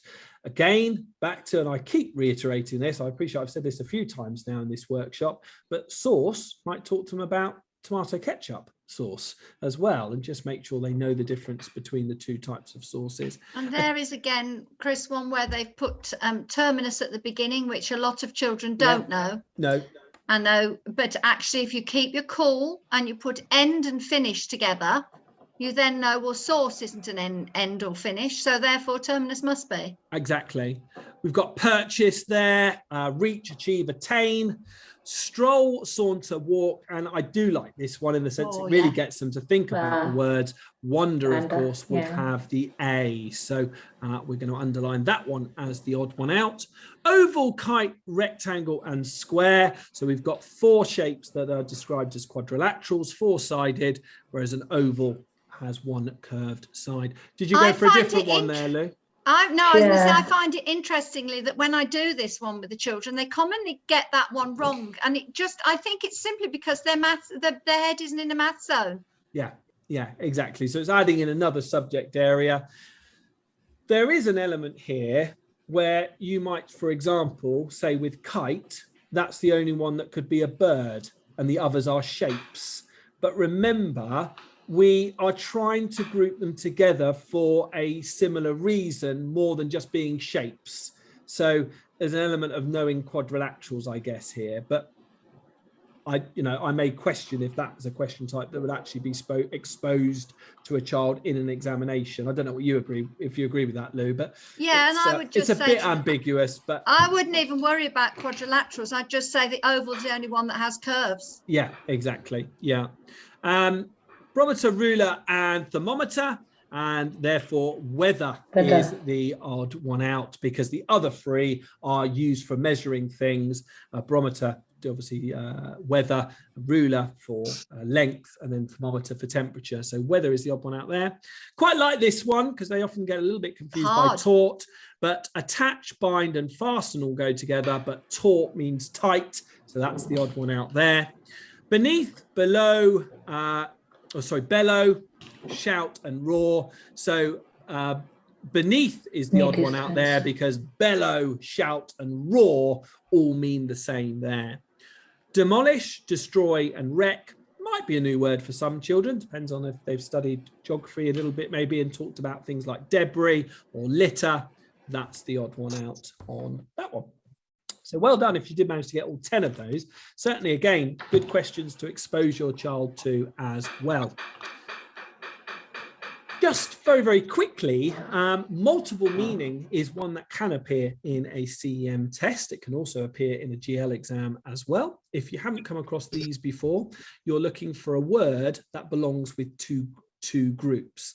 It is all about double meaning and understanding that it doesn't just go with 1 pair, it goes with 2 pairs. Elimination is a great one here. But I think also before a child can do lots of these, it is about building up their knowledge of words with a dual meaning. And certainly in today's lesson, as I mentioned at the beginning of this workshop, Louise was really exploring this today with children, and they were writing definitions down and really getting into this question type and understanding that words don't always mean the first thing that they think of. They often have a dual meaning. Is there anything else to point out on these, Lou, in terms of multiple meaning question types? I don't think so. I can't think of anything offhand. Elimination, of course. Yeah, of course. Saying that, yeah, but, yeah. I think again, the more you practice these, the better you tend to get at them. Sometimes putting it in context, if you're stuck, like you might say, I've travelled all around the world, I've travelled all around the globe. I can't see there, soil and ground. I planted my seeds in the soil, I planted them in the ground, and then try and putting earth in those contexts. You can't do that with every question, but it will help you firm up once you're not sure about. Again, if you would like to have a go at some of those, I think we have laid out potentially some of those in your booklets as well. That's multiple meaning. The other one, of course.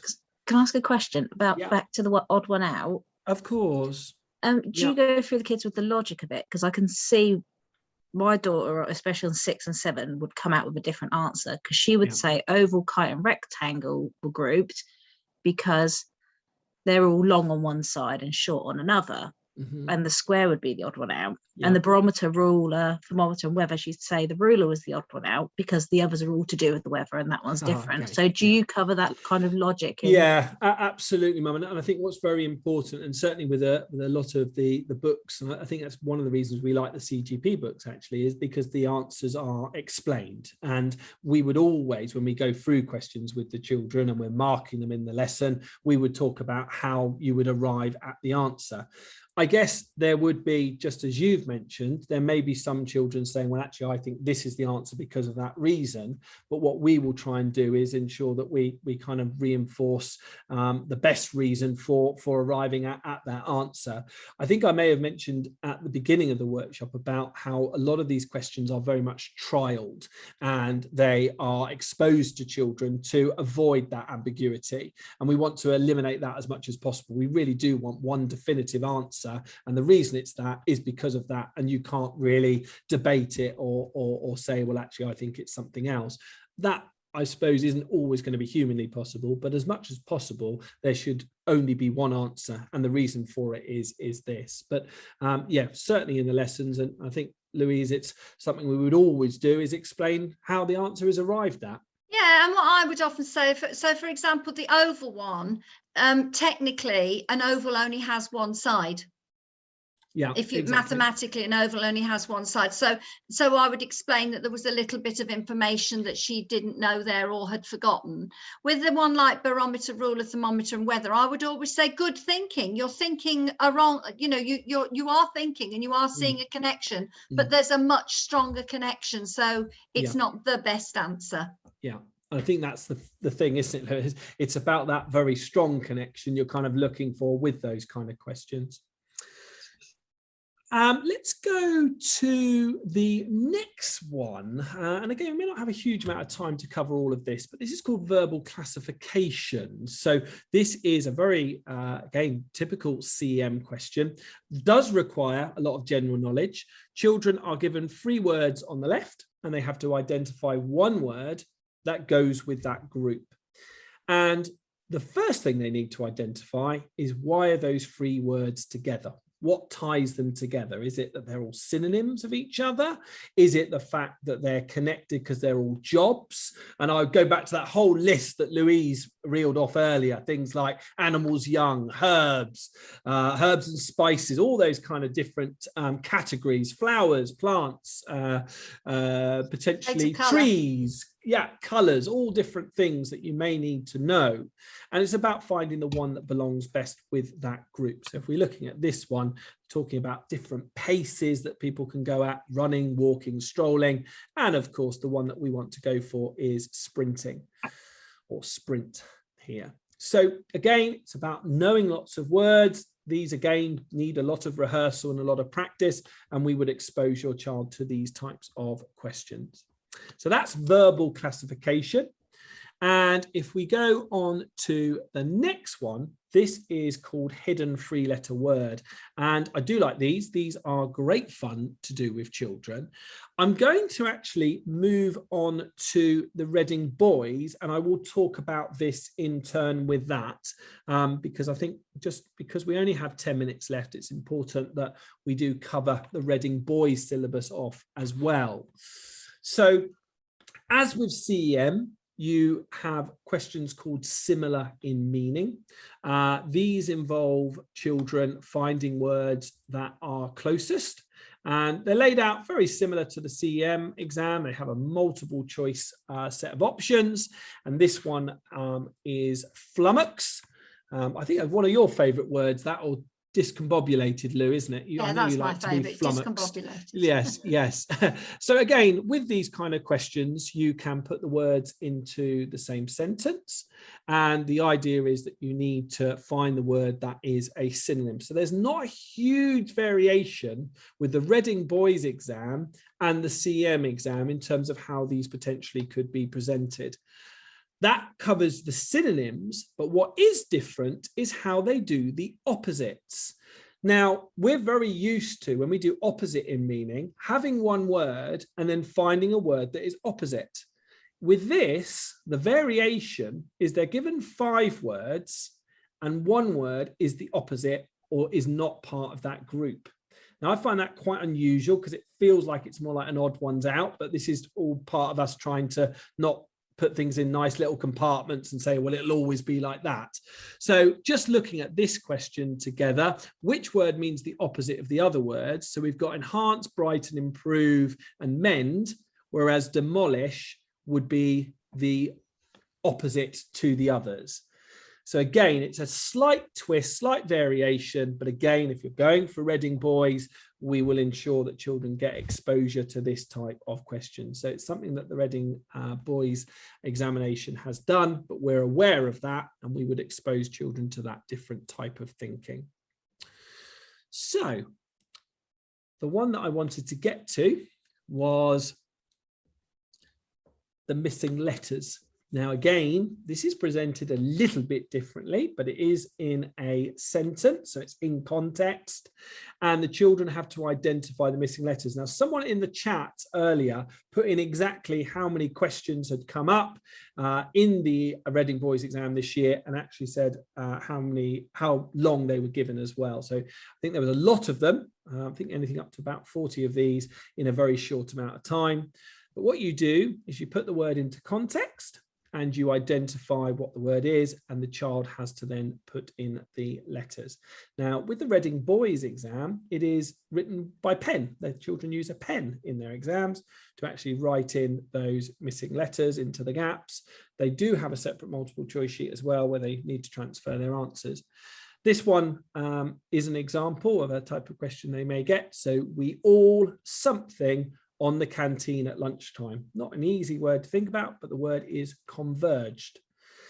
So again, it's about establishing the context, thinking of the word that will make sense in the gap. But again, a very popular question type in Reading Boys, and we will practice this a lot this year for ensuring that children know the word. Interestingly, with the CEM and GL version, the 3 letters will spell a word. Now, obviously, in this situation, where we've got an O, an N, and a V, that's not a 3-letter word. So there is a slight difference. So if I just go back and just highlight that point to all of you, this might be a CEM example or a GL example. If it would be useful to take a something sweatshirt, and the answer to that is spare. But the 3-letter word that we need here, I hope you can read this okay, sorry, my writing's not very clear, is par. So it has a hidden 3-letter word.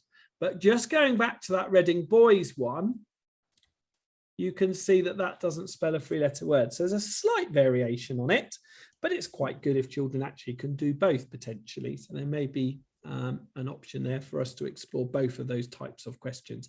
But the skills involved in terms of spelling and inserting the letters remain very, very similar. I hope that makes sense. We are going to just very quickly just conclude on some games and activities, and I'm sure Louise may have some ideas on this as well. And then I did promise you I would reveal for CEM some of those sections just so you're aware. So just some games that you may well like to use at home. Bananagrams, one of the most popular word games in the world, apparently. Bananagrams, an incredibly popular game. The idea being that children have to link words together. They have 21 letters and they join them together, a bit like Scrabble. It's a bit like Scrabble without the board. And the idea is to use as many letters as or use all the letters up. If you can't use a letter, you dump it back into the banana, and I think you take 3 more. And the job is to use up all of your letters. Games don't need to be complicated. I remember vividly as a child, my mum actually taking these out of the back of a newspaper called the West Morning News. And the idea was you would make as many words as you could, but you had to use the middle letter. I used to love these. As you can tell, I was a little bit nerdy, and I really used to love trying to get into these different categories and seeing how many words I could actually use. So the premise is you have to use the letter in the middle for every word you create. I think they've got to be 3 letters or more. And the idea is to make as many words as you possibly can. And it was always a lovely challenge to see where I could get to. Again, there are lots of puzzle books I know out there where these word games come up. If you can encourage your child to have a go at these are great fun. A very similar game that we have often done at Teach It Right is to give the children a very long word like perseverance, and they have to make as many words out of perseverance as they possibly can. Very simple, but again, great fun, and children will come up with all kinds of different words they can make out of a very long word. The more they get, the better, and certainly any words that come up which they didn't really know, a word like sever there, did they know that that means to cut? You would maybe talk to them about that. So, other games that we have used over the years, Flip It cards, great fun. Whiz cards, also really good fun, specifically for synonyms and antonyms. We did flash up earlier some flashcards. We are looking at giving out some vouchers to parents to spend with Collins, so do look out for that, please. We will be sending out our newsletter soon for October, and there may well be some voucher codes for you to use.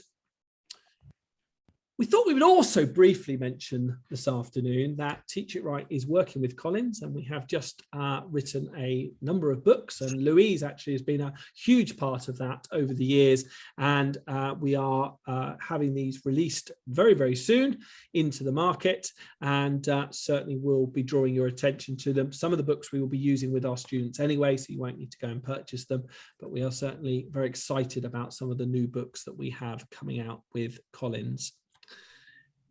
I will just mention some apps as well. There's a company called Lucky Gecko, which produce a number of wonderful word apps, absolutely brilliant. Odd ones out, synonyms, antonyms. Lucky Gecko is the name of the company, gecko like the animal.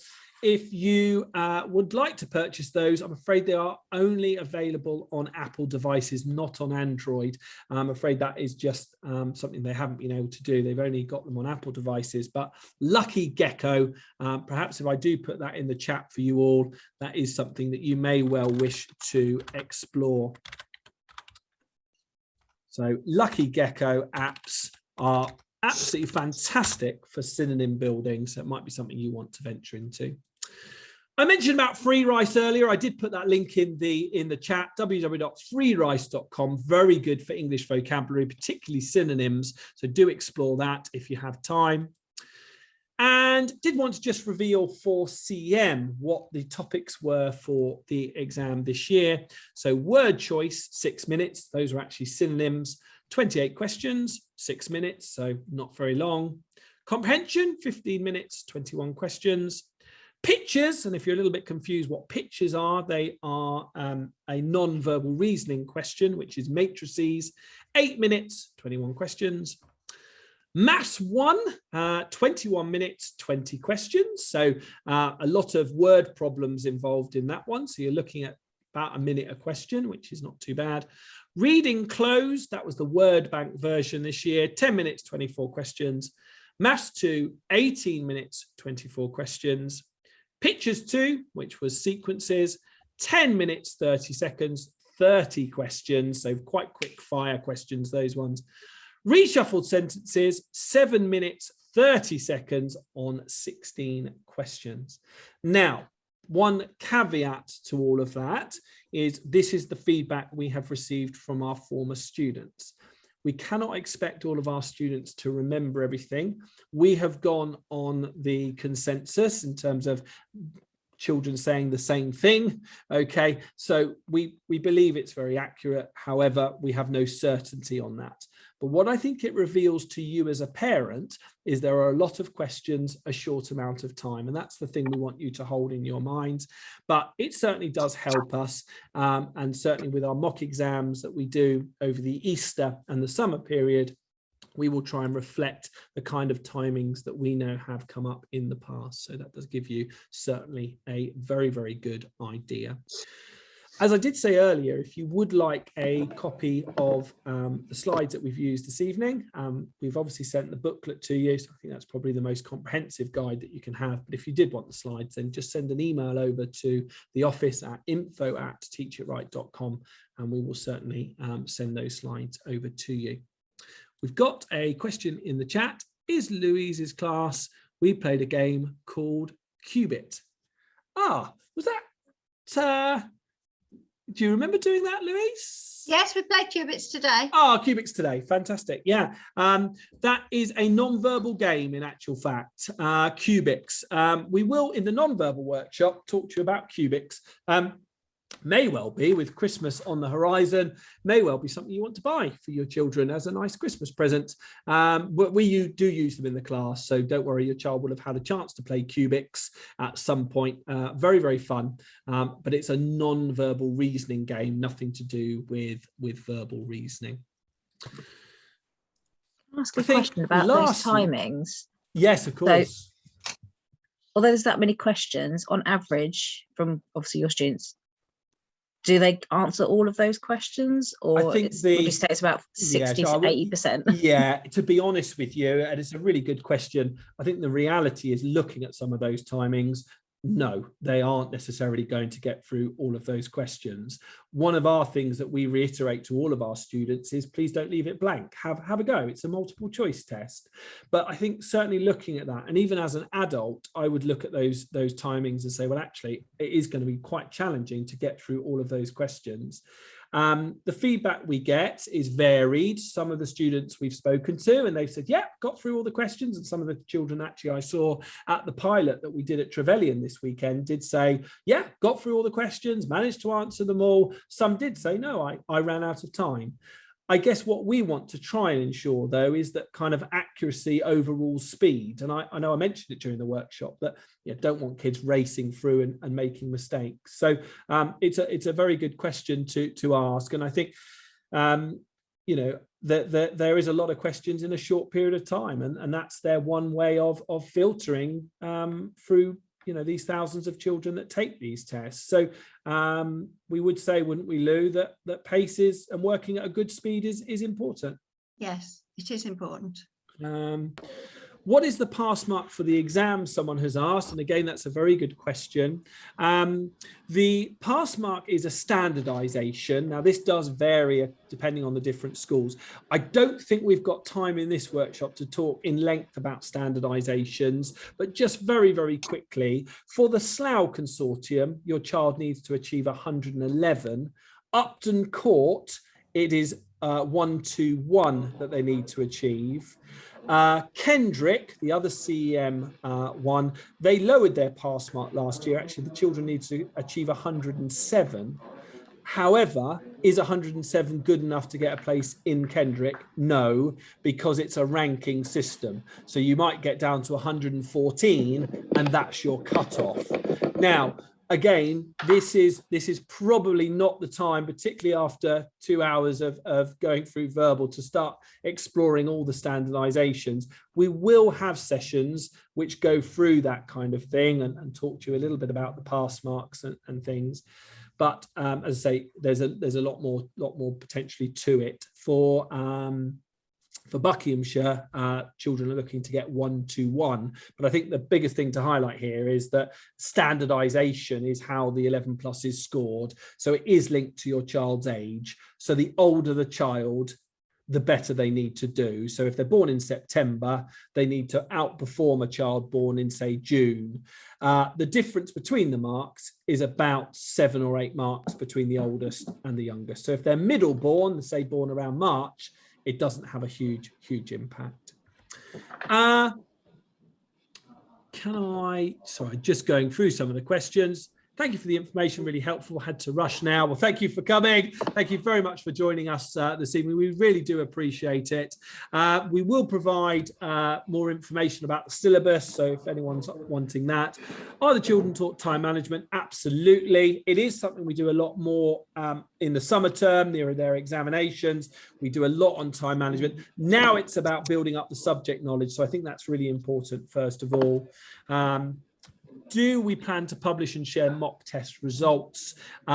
We would do if you're signed up for a mock exam. If you're asking about the pilot, we will give some general overviews, but we won't be individualizing that. There's a lot of data we need to suck out of that pilot. But if you're talking about mock exams that Teach It Right do, then yes, absolutely, we would publish the results for your child, but also more broadly on that cohort that's taken that test. Thank you. Sorry, Chris, can I ask something? Of course. Yeah, absolutely. Is there any guidance for reading boys at all? Is the question similar? Yes, sorry, I did see that question. There is a familiarization booklet, which we are more than happy to send to you. Very useful, gives a lot of guidance on the types of questions that would potentially come up. We are still waiting on a little bit of feedback on some of the creative writing elements. We know they were given a very short time, about 15 minutes to write. What we're waiting on is to find out exactly what their title was that they were given. So as we go through the different workshops, we'll be able to provide you with a little bit more information on some of the things that have come up.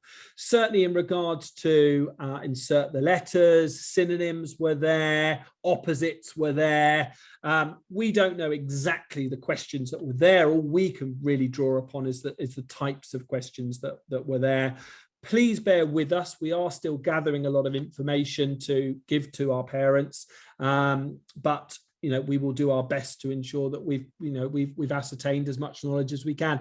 We're not there on the day, as I'm sure you can appreciate. I'd love to be a fly on the wall if I could, Deepa, there, but we're not. But we do gain a lot of feedback from our parents, and please trust in us that, of course, those elements we feed into our courses at St Joseph's for Reading boys. Or Camberley, depending on where your child is attending. So, yeah, we will certainly be as informative as we can. Yeah, thank you. I just wanted to. Thank you, Deepa. Thanks for the question. Can I also thank Louise? I always say this at the end of the workshop. Louise starts at 8:45 this morning, and how she's able to keep her eyes open, I don't quite know, but she does.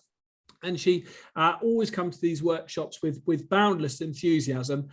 If I could leave you, Lou, with just an opening gambit about vocabulary, if you could possibly summarize it in 2 sentences, what would you say? Make your child word aware and find it a joyous experience. Well done. Very well done. Easier said than done, but easier said than done. You be enthusiastic about words, you enjoy words, and they will see it as something that's enjoyable.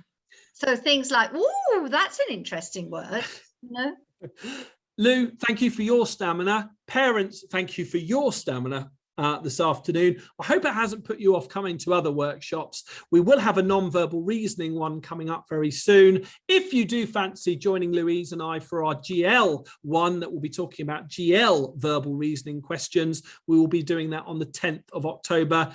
Same time, same place. Hope we see you then. Thank you very much, everybody. Bye. Bye-bye. Bye-bye. Thank you. Bye-bye.